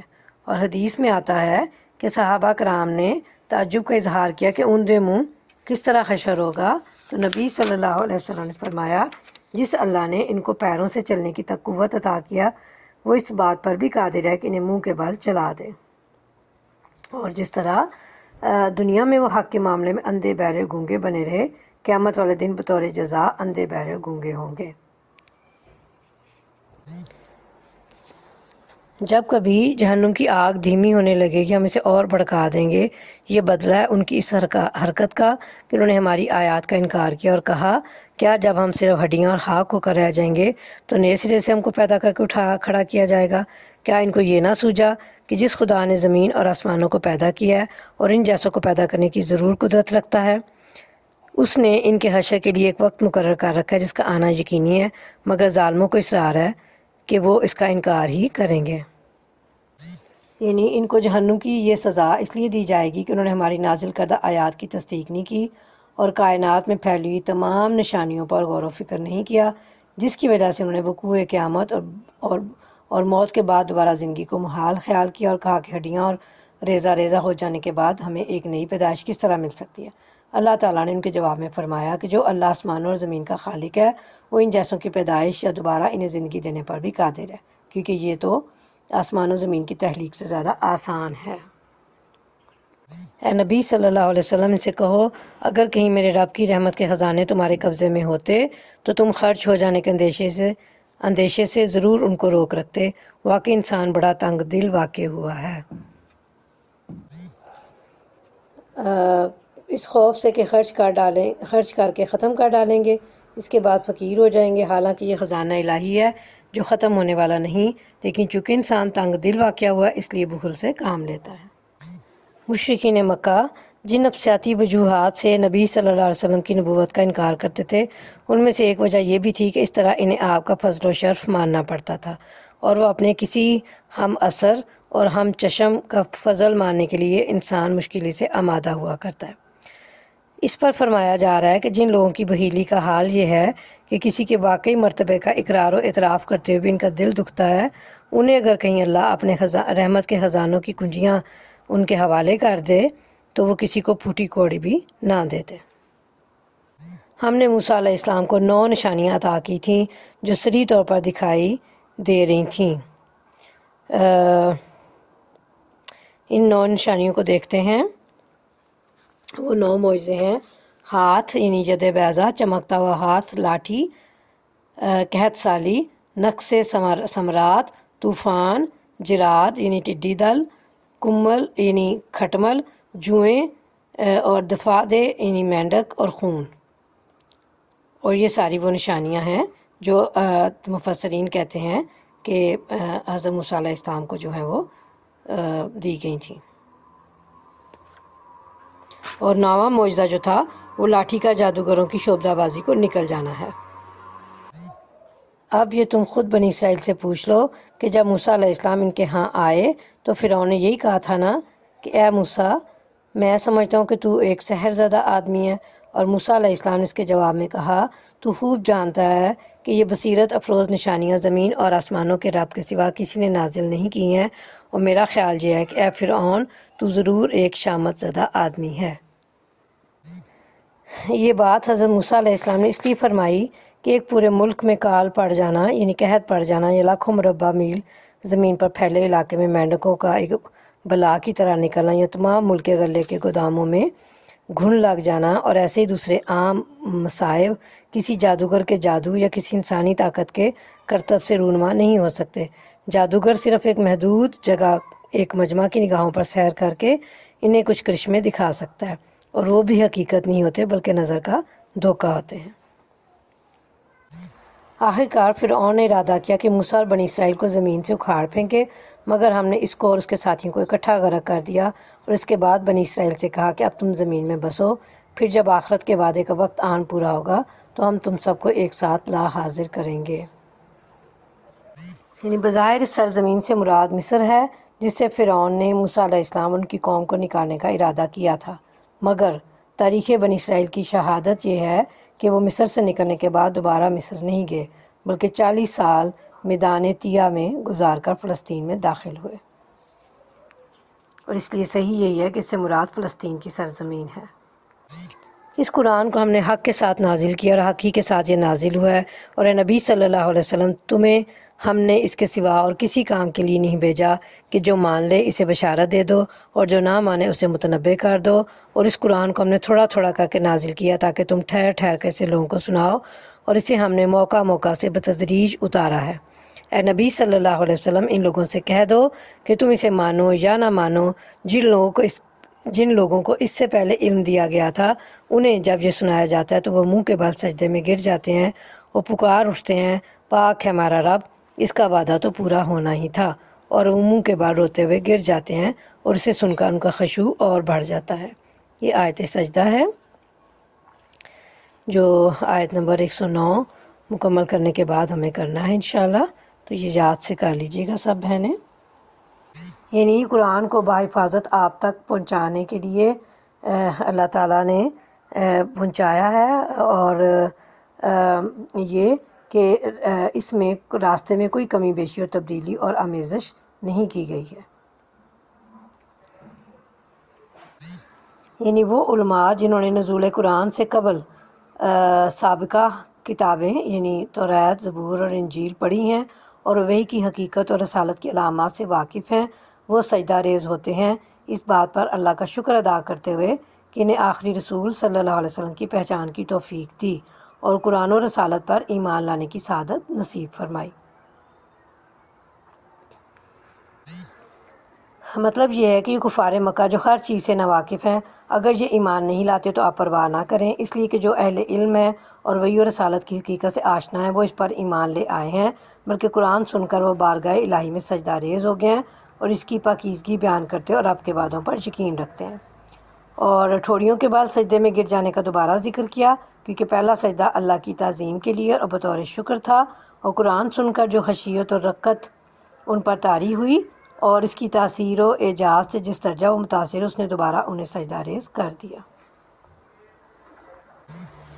اے نبی صلی اللہ علیہ وسلم، ان سے کہو اللہ کہہ کر پکارو یا رحمان کہہ کر، جس نام سے بھی پکارو اس کے لیے سب اچھے ہی نام ہیں، اور اپنی نماز نہ بہت زیادہ بلند آواز سے پڑھو اور نہ بہت پست آواز سے، ان دونوں کے درمیان اوسط درجے کا لہجہ اختیار کرو، اور کہو تعریف ہے اس خدا کے لیے جس نے نہ کسی کو بیٹا بنایا، نہ کوئی بادشاہی میں اس کا شریک ہے، اور نہ وہ عاجز ہے کہ کوئی اس کا پشتیبان ہو، اور اس کی بڑائی بیان کرو، کمال درجے کی بڑائی۔ جس طرح پہلے بھی گزر چکا ہے کہ مشرکین مکہ کے لیے اللہ کے صفاتی نام رحمان یا رحیم نامانوس تھے، اور بعض آثار میں آتا ہے کہ بعض مشرکین نے نبی صلی اللہ علیہ وسلم کی زبان مبارکہ سے یا رحمان و رحیم کے الفاظ سنے تو کہا، ہمیں تو یہ کہتا ہے کہ صرف ایک اللہ کو پکارو، اور خود دو معبودوں کو پکارا ہے، جس پر یہ آیت نازل ہوئی۔ ابن کثیر نے اپنی تفسیر میں یہ لکھا ہے۔ اور یہ جو فرمایا اللہ نے کہ اپنی نماز بہت بلند آواز سے پڑھو، نہ بالکل پوشیدہ، تو تو اس کی شان نزول میں حضرت ابن عباس فرماتے ہیں کہ مکے میں رسول اللہ صلی اللہ علیہ وسلم چھپ کر رہتے تھے، جب اپنے ساتھیوں کو نماز پڑھاتے تو آواز قدرے بلند فرما لیتے۔ مشرکین قرآن سن کر قرآن کو اور اللہ کو سب و شتم یعنی برا بھلا کہتے۔ اللہ تعالیٰ نے فرمایا اپنی آواز کو اتنا اونچا نہ کرو کہ مشرکین سن کر قرآن کو برا بھلا کہیں، اور نہ آواز اتنی پست کرو کہ صحابہ بھی نہ سن سکیں۔ الحمدللہ سورہ بنی اسرائیل ہماری مکمل ہو گئی، لیکن ہمارا 15واں پارہ ابھی چل رہا ہے، تو ابھی ہم انشاءاللہ سورہ کہف سے شروع کریں گے۔ سورہ کہف شروع کر رہے ہیں۔ اعوذ باللہ من الشیطان الرجیم، بسم اللہ الرحمن الرحیم۔ کہف جو ہے وہ اس سورہ کا نام پہلے رکوع کی 10ویں آیت اذ اول فتیات الی الکہف سے ماخوذ ہے۔ اس نام کا مطلب یہ ہے کہ وہ سورہ جس میں کہف کا لفظ آیا ہے۔ کہف کے معنی غار کے ہیں۔ اس میں صحاب کہف کا واقعہ بیان کیا گیا ہے، اس لیے اسے سورہ کہف کہا جاتا ہے۔ اس کی ابتدائی 10 آیات اور آخری 10 آیات کی فضیلت احادیث میں بیان کی گئی ہے کہ جو ان کو یاد کرے پڑے گا وہ فتنہ دجال سے محفوظ رہے گا، اور جو اس کی تلاوت جمعے کے دن کرے گا تو آئندہ جمعے تک اس کے لیے خاص نور کی روشنی رہے گی۔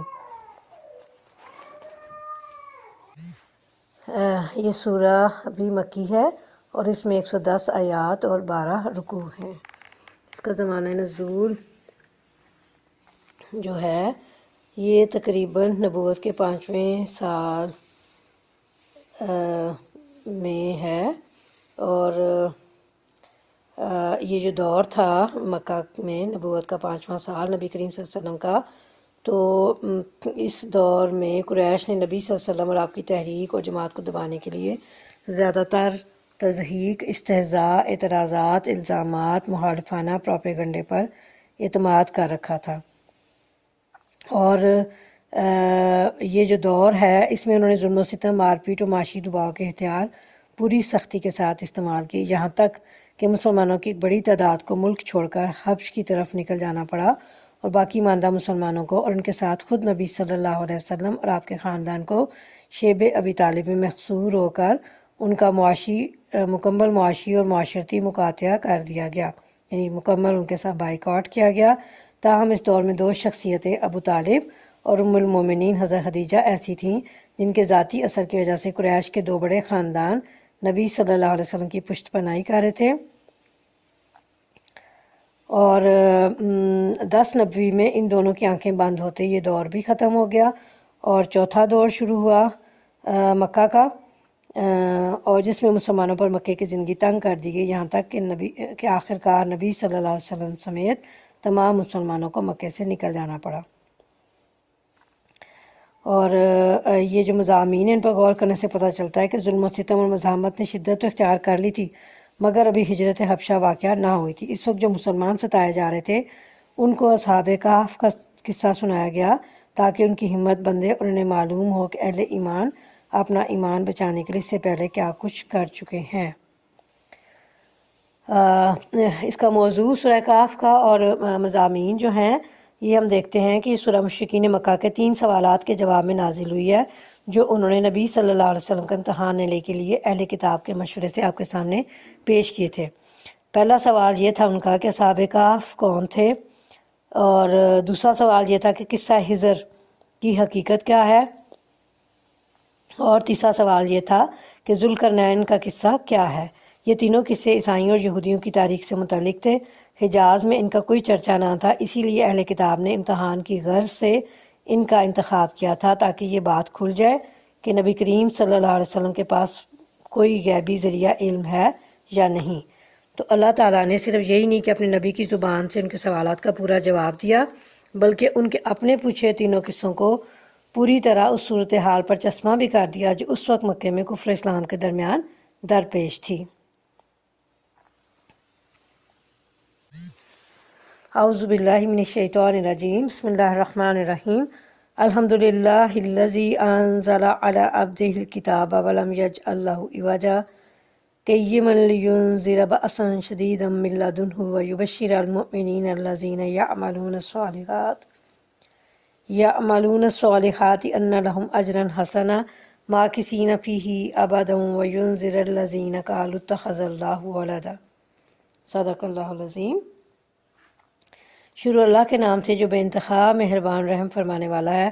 تعریف اللہ کے لیے جس نے اپنے بندے پر یہ کتاب نازل کی اور اس میں کوئی ٹیڑھ نہ رکھی، ٹھیک ٹھیک سیدھی بات کہنے والی کتاب، تاکہ وہ لوگوں کو اللہ کے سخت عذاب سے خبردار کر دے اور ایمان لا کر نیک عمل کرنے والوں کو خوشخبری دے دے کہ ان کے لیے اچھا اجر ہے جس میں وہ ہمیشہ رہیں گے۔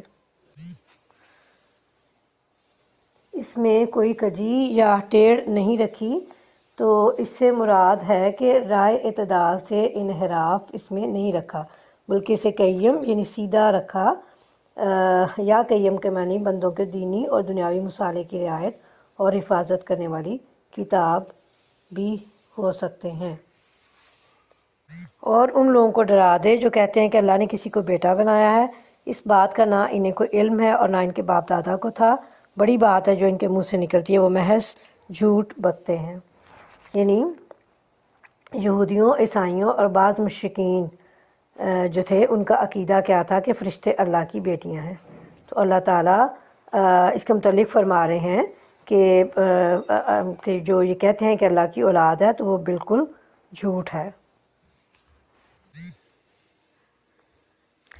اچھا تو اے نبی صلی اللہ علیہ وسلم، شاید تم ان کے پیچھے غم کے مارے اپنی جان کھو دینے والے ہو اگر یہ اس تعلیم پر ایمان نہ لائے۔ واقعہ یہ ہے کہ جو کچھ سر و سامان بھی زمین پر ہے، اس کو ہم نے زمین کی زینت بنایا ہے تاکہ ان لوگوں کو آزمائیں ان میں کون بہتر عمل کرنے والا ہے۔ آخر کار اس سب کو ہم ایک چٹیل میدان بنا دینے والے ہیں۔ یعنی نبی کریم صلی اللہ علیہ وسلم کے متعلق اللہ فرما رہے ہیں کہ کفار کے ایمان لانے کی جتنی شدید خواہش آپ صلی اللہ علیہ وسلم رکھتے تھے اور ان کے اعراض یعنی ان کے جو وہ گریز کر رہے تھے اور آپ صلی اللہ علیہ وسلم کی دعوت کو قبول نہیں کر رہے تھے، تو اس سے آپ صلی اللہ علیہ وسلم کو سخت تکلیف ہوتی تھی۔ اس میں آپ کی اسی کیفیت اور جذبے کا اظہار ہے کہ آپ کیا ان کے پیچھے غم کے مارے اپنی جان کھو دینے والے ہیں کہ وہ ایمان نہیں لا رہے۔ اور روئے زمین پر جو کچھ ہے یعنی حیوانات، جمادات، نباتات، معدنیات اور دیگر مدفون خزانے، یہ سب دنیا کی زینت اور اس کی رونق ہے۔ اور آخر کار اس سب کو ہم ایک چٹیل میدان بنا دینے والے ہیں۔ اس سے مراد یہ ہے کہ ایسا میدان جس میں کوئی درخت وغیرہ نہ ہو، بالکل ہموار، یعنی ایک وقت آئے گا کہ یہ دنیا اپنی تمام تر رونقوں سمیت فنا ہو جائے گی اور روئے زمین ایک چٹیل اور ہموار میدان کی طرف ہو جائے گی۔ اس کے بعد ہم نیک و بد کو ان کے عملوں کے مطابق جزا دیں گے۔ کیا تم سمجھتے ہو کہ غار اور قطبے والے ہماری کوئی بڑی عجیب نشانیوں میں سے تھے؟ جب وہ چند نوجوان غار میں پناہ گزین ہوئے، انہوں نے کہا کہ اے پروردگار، ہم کو اپنی رحمت خاص سے نواز اور ہمارا معاملہ درست کر دے۔ تو ہم نے انہیں اسی غار میں تھپک کر سالہ سال کے لیے گہری نیند سلا دیا۔ پھر ہم نے انہیں اٹھایا تاکہ دیکھیں ان کے دو گروہوں میں سے کون اپنی مدت قیام کا ٹھیک شمار کرتا ہے۔ یعنی یہ واحد بڑی اور عجیب نشانی نہیں ہے، بلکہ ہماری ہر نشانی عجیب ہے۔ یہ آسمان و زمین کی پیدائش اور اس کا نظام، شمس و قمر اور کواکب یعنی ستاروں کی تسخیر، رات و دن کا آنا جانا اور دیگر بے شمار نشانیاں کیا کم تعجب انگیز ہیں۔ اور یہ وہی نوجوان ہیں جنہیں اصحاب کہف کہا گیا ہے، جنہوں نے اپنے دین کو بچاتے ہوئے غار میں پناہ لی تو یہ دعا مانگی۔ اصحاب کہف کے اس قصے میں نوجوانوں کے لیے بڑا سبق ہے۔ آج کل کے نوجوانوں کو بیشتر وقت فضولیات میں برباد ہوتا ہے اور اللہ کی طرف کوئی توجہ نہیں۔ کاش آج کے مسلمان نوجوان اپنی جوانیوں کو اللہ کی عبادت میں صرف کریں۔ اور آگے جو اللہ نے فرمایا کہ ہم نے ان کے کانوں پر کئی سالوں تک پردے ڈال دیے، یعنی ان کے کانوں پر پردے ڈال کر ان کے کانوں کو بند کر دیا تاکہ باہر کی آوازوں سے ان کی نیند میں خلل نہ پڑے۔ اور یہ بھی مطلب ہے کہ ہم نے اللہ تعالیٰ نے انہیں گہری نیند سلا دیا۔ اچھا، ان آگے جو فرمایا اللہ نے کہ دونوں گروہوں میں سے کون اپنی مدت قیام کا ٹھیک شمار کرتا ہے، تو ان دو گروہوں سے مراد اختلاف کرنے والے لوگ ہیں۔ یا تو یہ اسی دور کے لوگ تھے جن کے درمیان ان کے متعلق یعنی اصحاب کہف کے متعلق اختلاف ہوا، یا عہد رسالت کے مومن و کافر مراد ہیں۔ اور بعض کہتے ہیں یعنی بعض مفسرین کہ یہ اصحاب کہف ہی ہیں۔ ان کے دو گروہ بن گئے تھے، ایک کہتا تھا کہ ہم اتنا عرصہ سوئے رہے، اور دوسرا اس کی نفی کرتا اور فریق اول سے کم و بیش مدت بتلاتا تھا۔ ہم ان کا اصل قصہ تمہیں سناتے ہیں۔ وہ چند نوجوان تھے جو اپنے رب پر ایمان لے آئے تھے، اور ہم نے ان کو ہدایت میں ترقی بخشی تھی۔ ہم نے ان کے دل اس وقت مضبوط کر دیے جب وہ اٹھے اور انہوں نے یہ اعلان کر دیا کہ ہمارا رب تو بس وہی ہے جو آسمانوں اور زمین کا رب ہے، ہم اسے چھوڑ کر کسی دوسرے معبود کو نہ پکاریں گے، اگر ہم ایسا کریں تو بالکل بے جا بات کریں گے۔ پھر انہوں نے آپس میں ایک دوسرے سے کہا، یہ ہماری قوم تو رب کائنات کو چھوڑ کر دوسرے خدا بنا بیٹھی ہے، یہ لوگ ان کے معبود ہونے پر کوئی واضح دلیل کیوں نہیں لاتے؟ آخر اس شخص سے بڑا ظالم اور کون ہو سکتا ہے جو اللہ پر جھوٹ باندھے؟ اب جب کہ تم ان سے اور ان کے معبودان غیر اللہ سے بے تعلق ہو چکے ہو، تو چلو اب فلاں غار میں چل کر پناہ لو، تمہارا رب تم پر اپنی رحمت کا دامن وسیع کرے گا اور تمہارے کام کے لیے سر و سامان مہیا کر دے گا۔ اب یہاں تفصیل بیان کی جا رہی ہے کہ یہ نوجوان بعض کہتے ہیں کہ عیسائیت کے پیروکار تھے، اور کچھ کہتے ہیں کہ ان کا زمانہ حضرت عیسیٰ علیہ السلام سے پہلے کا ہے۔ حافظ ابن کثیر نے اسی قول کو ترجیح دی ہے۔ کہتے ہیں ایک بادشاہ تھا دقیانوس، جو لوگوں کو بتوں کی عبادت کرنے اور ان کے نام کی نظر و نیاز دینے کی ترغیب دیتا تھا۔ اللہ تعالیٰ نے ان چند نوجوانوں کے دلوں میں یہ بات ڈال دی کہ عبادت کے لائق تو صرف ایک اللہ ہی ہے جو آسمان و زمین کا خالق اور کائنات کا رب ہے۔ تو یہاں آیت کے الفاظ سے یہ بھی معلوم ہوتا ہے کہ ان کی تعداد جو تھی وہ 9 تھی یا 8 تھی، اور یہ الگ ہو کر کسی ایک جگہ اللہ واحد کی عبادت کرتے۔ آہستہ آہستہ لوگوں میں ان کے عقیدہ توحید کا چرچا ہوا تو بادشاہ تک بات پہنچ گئی، اور اس نے انہیں اپنے دربار میں طلب کر کے ان سے پوچھا، تو وہاں انہوں نے برملا اللہ کی توحید بیان کی۔ بالآخر پھر بادشاہ اور اپنی مشرک قوم کے ڈر سے اپنے دین کو بچانے کے لیے آبادی سے دور ایک پہاڑ کے غار میں پناہ گزین ہو گئے، جہاں اللہ تعالیٰ نے ان پر نیند مسلط کر دی، اور وہ 300 سال یا کچھ لوگوں نے جو اضافہ کیا ہے وہ 309 سال وہاں سوئے رہے۔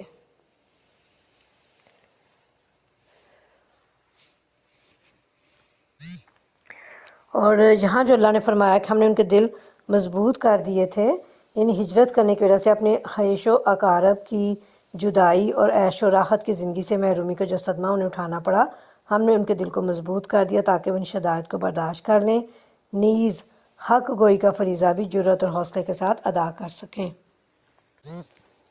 تم انہیں غار میں دیکھتے تو تمہیں یوں نظر آتا کہ سورج جب نکلتا ہے تو ان کے غار کو چھوڑ کر دائیں جانب چڑھ جاتا ہے، اور جب غروب ہوتا ہے تو ان سے بچ کر بائیں جانب اتر جاتا ہے، اور وہ ہیں کہ غار کے اندر ایک وسیع جگہ میں پڑے ہوئے ہیں۔ یہ اللہ کی نشانیوں میں سے ایک ہے، جس کو اللہ ہدایت دے وہی ہدایت پانے والا ہے، اور جسے اللہ بھٹکا دے اس کے لیے تم کوئی ولی مرشد نہیں پا سکتے۔ یعنی سورج کا طلوع اور اس کا غروب دونوں اوقات میں ایک جانب کو کترا کر نکل جانا، اس سے مراد یہ ہے کہ دونوں وقتوں میں ان پر دھوپ نہ پڑتی، حالانکہ وہ غار میں ایک کشادہ جگہ پر محو استراحت تھے۔ یعنی سورج کا اس طرح نکل جانا کہ باوجود کھلی جگہ کے ہونے کے وہاں دھوپ نہ پڑے، اللہ کی نشانیوں میں سے ایک نشانی ہے۔ اور یہاں جو اللہ نے فرمایا کہ اللہ تعالیٰ جسے ہدایت دے وہی ہدایت پانے والا ہے، اور جسے اللہ بھٹکا دے اس کے لیے تم کوئی ولی اور مرشد نہیں پا سکتے، تو اس سے مراد یہ ہے کہ جیسے وہ بادشاہ اور اس کے پیروکار جو تھے ہدایت سے محروم رہے اور کوئی انہیں راہیاب نہیں کر سکا۔ تم انہیں دیکھ کر یہ سمجھتے کہ وہ جاگ رہے ہیں، حالانکہ وہ سو رہے تھے۔ ہم انہیں دائیں بائیں کروٹ دلواتے رہتے تھے، اور ان کا کتا غار کے دانے پر ہاتھ پھیلائے بیٹھا تھا۔ اگر تم کہیں جھانک کر انہیں دیکھ لیتے تو الٹے پاؤں بھاگ کھڑے ہوتے، اور تم پر ان کے نظارے سے دہشت بیٹھ جاتی۔ تم انہیں سمجھتے کہ وہ جاگ رہے ہیں، تو وہ ان کا جاگنا اس لیے محسوس ہوتا تھا کہ ان کی آنکھیں کھلی تھیں، جس طرح جاگنے والے شخص کی ہوتی ہیں۔ اور بعض کہتے ہیں کہ زیادہ کروٹیں بدلنے کی وجہ سے وہ بیدار نظر آتے تھے۔ اور اللہ تعالیٰ جو ہیں انہوں نے انہیں دائیں بائیں کروٹ دلواتے رہے، یعنی ان کے جسموں کو مٹی نہ کھا جائے، یہ ان کی حفاظت کے لیے اللہ تعالیٰ کی طرف سے انتظام تھا تاکہ کوئی ان کے قریب بھی نہ جا سکے۔ اور آگے اللہ فرماتے ہیں کہ اور اسی عجیب کرشمے سے ہم نے انہیں اٹھا بٹھایا تاکہ ذرا آپس میں پوچھ گچھ کریں۔ ان میں سے ایک نے پوچھا کہو کتنی دیر اس حال میں رہے؟ دوسروں نے کہا شاید دن بھر یا اس سے کچھ کم رہے ہوں گے۔ پھر وہ بولے اللہ ہی بہتر جانتا ہے کہ ہمارا کتنا وقت اس حالت میں گزرا۔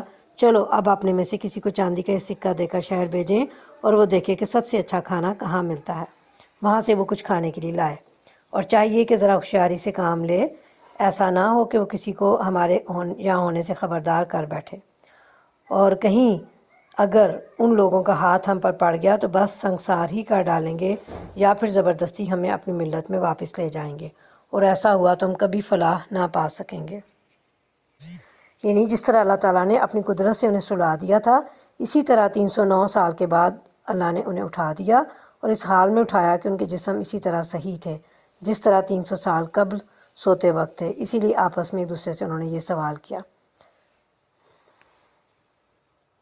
یعنی جب وہ شخص کھانا خریدنے کے لیے شہر گیا تو دنیا بدل چکی تھی، بت پرست روم کو عیسائی ہوئے ایک مدت گزر چکی تھی، زبان، تہذیب، تمدن، لباس، ہر چیز میں نمایاں فرق آ گیا تھا۔ 200 برس پہلے کا یہ آدمی اپنی سج دج، لباس، زبان، ہر چیز کے اعتبار سے فوراً ایک تماشا بن گیا، اور جب اس نے پرانے زمانے کا سکہ کھانا خریدنے کے لیے پیش کیا تو دکاندار کی آنکھیں پٹی کی پٹی رہ گئیں۔ تحقیق کی گئی تو معلوم ہوا کہ یہ شخص تو ان پیروان مسیح میں سے ہے جو 200 برس پہلے اپنا ایمان بچانے کے لیے بھاگ نکلے تھے۔ یہ خبر آنن فانن شہر کی عیسائی آبادی میں پھیل گئی اور حکام کے ساتھ لوگوں کا ایک ہجوم غار پر پہنچ گیا۔ اب جو اصحاب کہف خبردار ہوئے کہ وہ 200 برس بعد سو کر اٹھے ہیں تو وہ اپنے عیسائی بھائیوں کو سلام کر کے لیٹ گئے اور ان کی روح پرواز کر گئی۔ اس طرح ہم نے اہل شہر کو ان کے حال پر مطلع کیا تاکہ لوگ جان لیں کہ اللہ کا وعدہ سچا ہے، اور یہ کہ قیامت کی گھڑی بے شک آ کر رہے گی، مگر ذرا خیال کرو کہ جب سوچنے کی اصل بات یہ تھی اس کو آپس میں اس بات پر جھگڑے تھے کہ ان اصحاب کہف کے ساتھ کیا کیا جائے۔ کچھ لوگوں نے کہا کہ ان پر ایک دیوار چن دو، وہ ان کا رب ہی ان کے معاملے کو بہتر جانتا ہے، مگر جو لوگ ان کے معاملات پر غالب تھے انہوں نے کہا ہم تو ان پر ایک عبادت گاہ بنائیں گے۔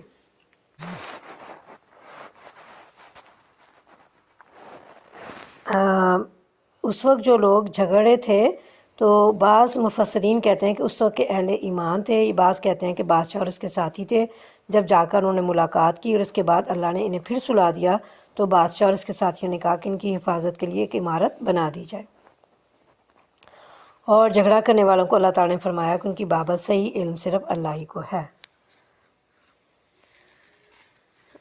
کچھ لوگ کہیں گے کہ وہ 3 تھے اور چوتھا ان کا کتا تھا، اور کچھ دوسرے کہہ دیں گے کہ 5 تھے اور چھٹا ان کا کتا تھا، یہ سب بے تکی ہانکتے ہیں۔ کچھ اور لوگ کہتے ہیں کہ 7 تھے اور 8واں ان کا کتا تھا۔ کہو میرا رب ہی بہتر جانتا ہے کہ وہ کتنے تھے، کم ہی لوگ ان کی صحیح تعداد جانتے ہیں۔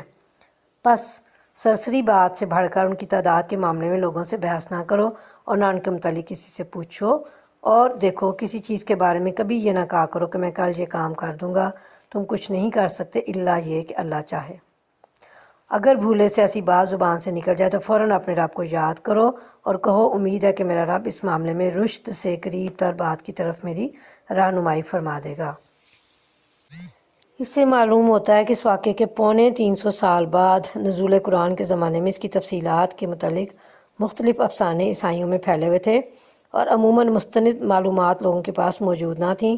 تاہم چونکہ تیسرے قول کی تردید اللہ نے نہیں فرمائی ہے، اس لیے یہ گمان کیا جا سکتا ہے کہ صحیح تعداد 7 ہی تھی۔ مطلب یہ ہے کہ اصل چیز ان کی تعداد نہیں بلکہ اصل چیز وہ سبق ہے جو اس قصے سے ملتے ہیں۔ آیت میں کل یعنی غد سے مراد مستقبل ہے، یعنی جب بھی مستقبل قریب یا بعید میں کوئی کام کرنے کا عزم کرو تو انشاءاللہ ضرور کہا کرو، کیونکہ انسان کو تو پتہ نہیں کہ وہ جس بات کا عزم کا اظہار کر رہا ہے اس کی توفیق بھی اسے اللہ کی مشیت سے ملنی ہے یا نہیں۔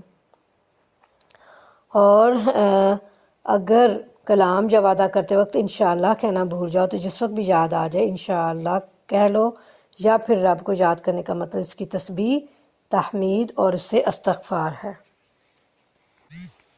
اور وہ اپنے غار میں 300 سال رہے اور کچھ لوگ مدت کے شمار میں 9 سال اور بڑھ گئے ہیں۔ تم کہو اللہ ان کے قیام کی مدت زیادہ جانتا ہے، آسمان اور زمین کے سب پوشیدہ احوال اسی کو معلوم ہے۔ کیا خوب ہے وہ دیکھنے اور سننے والا، زمین و آسمان کی مخلوقات کا کوئی خبرگیر اس کے سوا نہیں، اور وہ اپنی حکومت میں کسی کو شریک نہیں کرتا۔ یعنی یہ اللہ تعالیٰ کی جو صفات ہیں علم کی اور خبر کی، تو اس کی مزید وضاحت ہے کہ اللہ کے سوا کوئی اور دیکھنے اور سننے والا نہیں ہے، اور اس کی مخلوقات کا خبرگیر بھی اس کے سوا کوئی نہیں۔ اے نبی صلی اللہ علیہ وسلم، تمہارے رب کی کتاب میں سے جو کچھ تم پر وحی کیا گیا ہے اسے جوں کا تم سنا دو، کوئی اس کے فرمودات کو بدل دینے کا مجاز نہیں ہے، اور اگر تم کسی کی خاطر اس میں رد و بدل کرو گے تو اس سے بچ کر بھاگنے کے لیے کوئی جائے پناہ نہ پاؤ گے، اور اپنے دل کو ان لوگوں کی مائیت پر مطمئن کرو، یعنی ان لوگوں کے ساتھ پر مطمئن کرو جو اپنے رب کی رضا کے طلبگار بن کر صبح و شام اسے پکارتے ہیں، اور ان سے ہرگز نگاہ نہ پھیرو۔ کیا تم دنیا کی زینت پسند کرتے ہو؟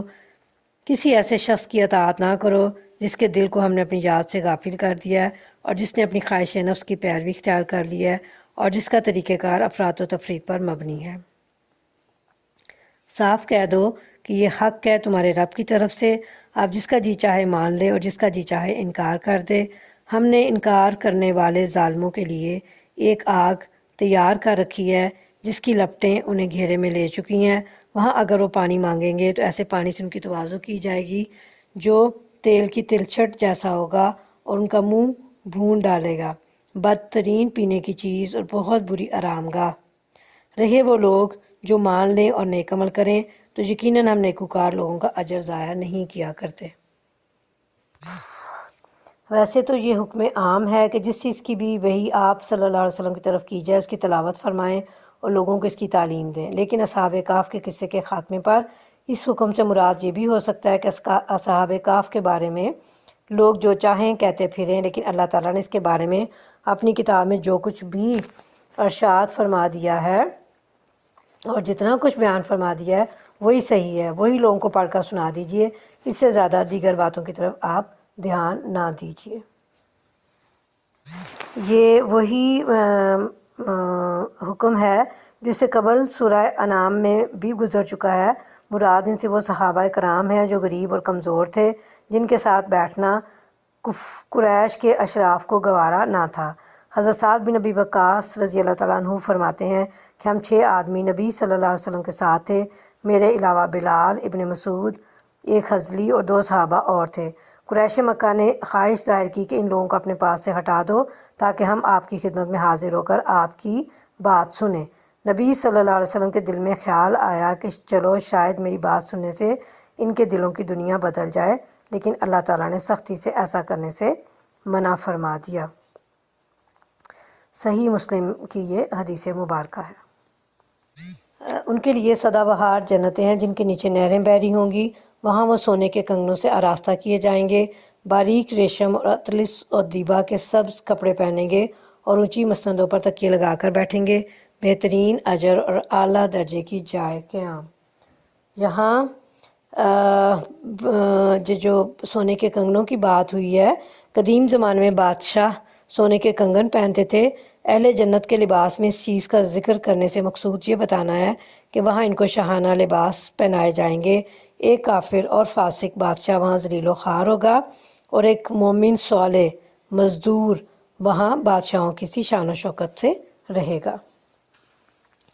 اور اے نبی صلی اللہ علیہ وسلم، ان کے سامنے ایک مثال پیش کرو۔ 2 شخص تھے، ان میں سے ایک کو ہم نے انگور کے 2 باغ دیے اور ان کے گرد کھجور کے درختوں کی باڑ لگائی اور ان کے درمیان کاشت کی زمین رکھی۔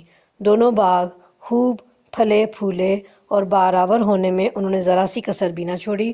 ان باغوں کے اندر ہم نے ایک نہر جاری کر دی اور اسے خوب نفع حاصل ہوا۔ یہ کچھ پا کر ایک دن وہ اپنے ہمسائے سے بات کرتے ہوئے بولا، میں تجھ سے زیادہ مالدار ہوں اور تجھ سے زیادہ طاقتور نفری رکھتا ہوں۔ پھر وہ اپنی جنت میں داخل ہوا اور اپنے نفس کے حق میں ظالم بن کر کہنے لگا، میں نہیں سمجھتا کہ یہ دولت کبھی فنا ہو جائے گی اور مجھے توقع نہیں کہ قیامت کی گھڑی کبھی آئے گی۔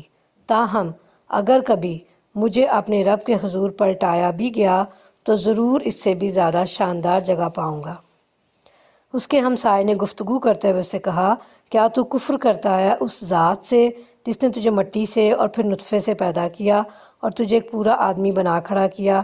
رہا میں تو میرا رب تو وہی اللہ ہے اور میں اس کے ساتھ کسی کو شریک نہیں کرتا۔ اور جب تو اپنی جنت میں داخل ہو رہا تھا تو اس وقت تیری زبان سے یہ کیوں نہ نکلا کہ ماشاء اللہ لا قوت الا باللہ؟ اگر تو مجھے مال اور اولاد میں اپنے سے کمتر پا رہا ہے تو بعید نہیں کہ میرا رب مجھے تیری جنت سے بہتر عطا فرما دے اور تیری جنت پر آسمان سے کوئی آفت بھیج دے جس سے وہ صاف میدان بن کر رہ جائے، یا اس کا پانی زمین میں اتر جائے اور پھر تو اسے کسی طرح نہ نکال سکے۔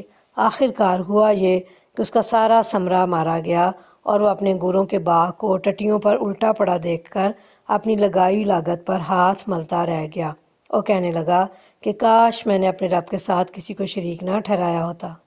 نہ ہوا اللہ کو چھوڑ کر اس کے پاس کوئی جتھا کہ اس کی مدد کرتا، اور نہ کر سکا وہ آپ ہی اس آفت کا مقابلہ۔ اس وقت معلوم ہوا کہ کارسازی کا اختیار خدائے برحق ہی کے لیے ہے، انعام وہی بہتر ہے جو وہ بخشے اور انجام وہی بخیر ہے جو وہ دکھائے۔ یہ جو گفتگو دو لوگوں میں کے درمیان میں ہے، یعنی باغوں کے مالک نے جو کافر تھا اپنے ساتھی سے یہ ساری گفتگو کی جو مومن تھا، اور جتھے سے مراد اولاد اور نوکر چاکر ہیں، اور وہ کافر جو باغات کا مالک تھا غرور میں مبتلا ہوا، بلکہ اس کی مدہوشی اور مستقبل کی حسین اور لمبی امیدوں نے سے اللہ کی گرفت اور مکافات عمل سے بالکل غافل کر دیا۔ علاوہ ازیں اس نے قیامت کا ہی انکار کر دیا اور پھر ڈٹائی کا مظاہرہ کرتے ہوئے کہا کہ اگر قیامت برپا ہوئی بھی تو وہاں بھی حسن انجام میرا مقدر ہوگا۔ جن لوگوں کا کفر اور طغیانی یعنی نافرمانی اللہ کی حد سے بڑھ جاتی ہے تو وہ مست ہو کر ایسے ہی متکبرانہ دعوے کرتے ہیں۔ اب اسے احساس ہوا کہ اللہ کے ساتھ کسی کو شریک ٹھہرانا، اس کی نعمتوں سے فیض یاب ہو کر اس کے احکام کا انکار کرنا اور اس کے مقابلے میں سرکشی کسی طرح بھی ایک انسان کے لیے زیبا نہیں، لیکن اب حسرت افسوس کرنے کا کوئی فائدہ نہیں تھا۔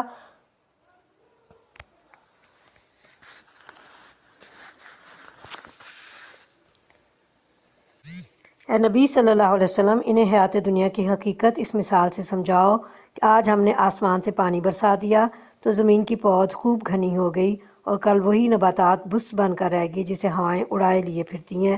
اللہ ہر چیز پر قدرت رکھتا ہے۔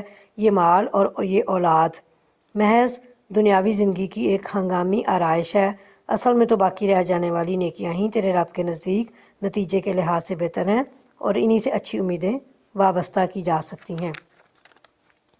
فکر اس دن کی ہونی چاہیے جب کہ ہم پہاڑوں کو چلائیں گے اور تم زمین کو بالکل برہنہ نہ پاؤ گے، اور ہم تمام انسانوں کو اس طرح گھیر کر جمع کریں گے کہ اگلوں پچھلوں میں سے ایک بھی نہ چھوٹے گا، اور سب کے سب تمہارے رب کے حضور صف در صف پیش کیے جائیں گے۔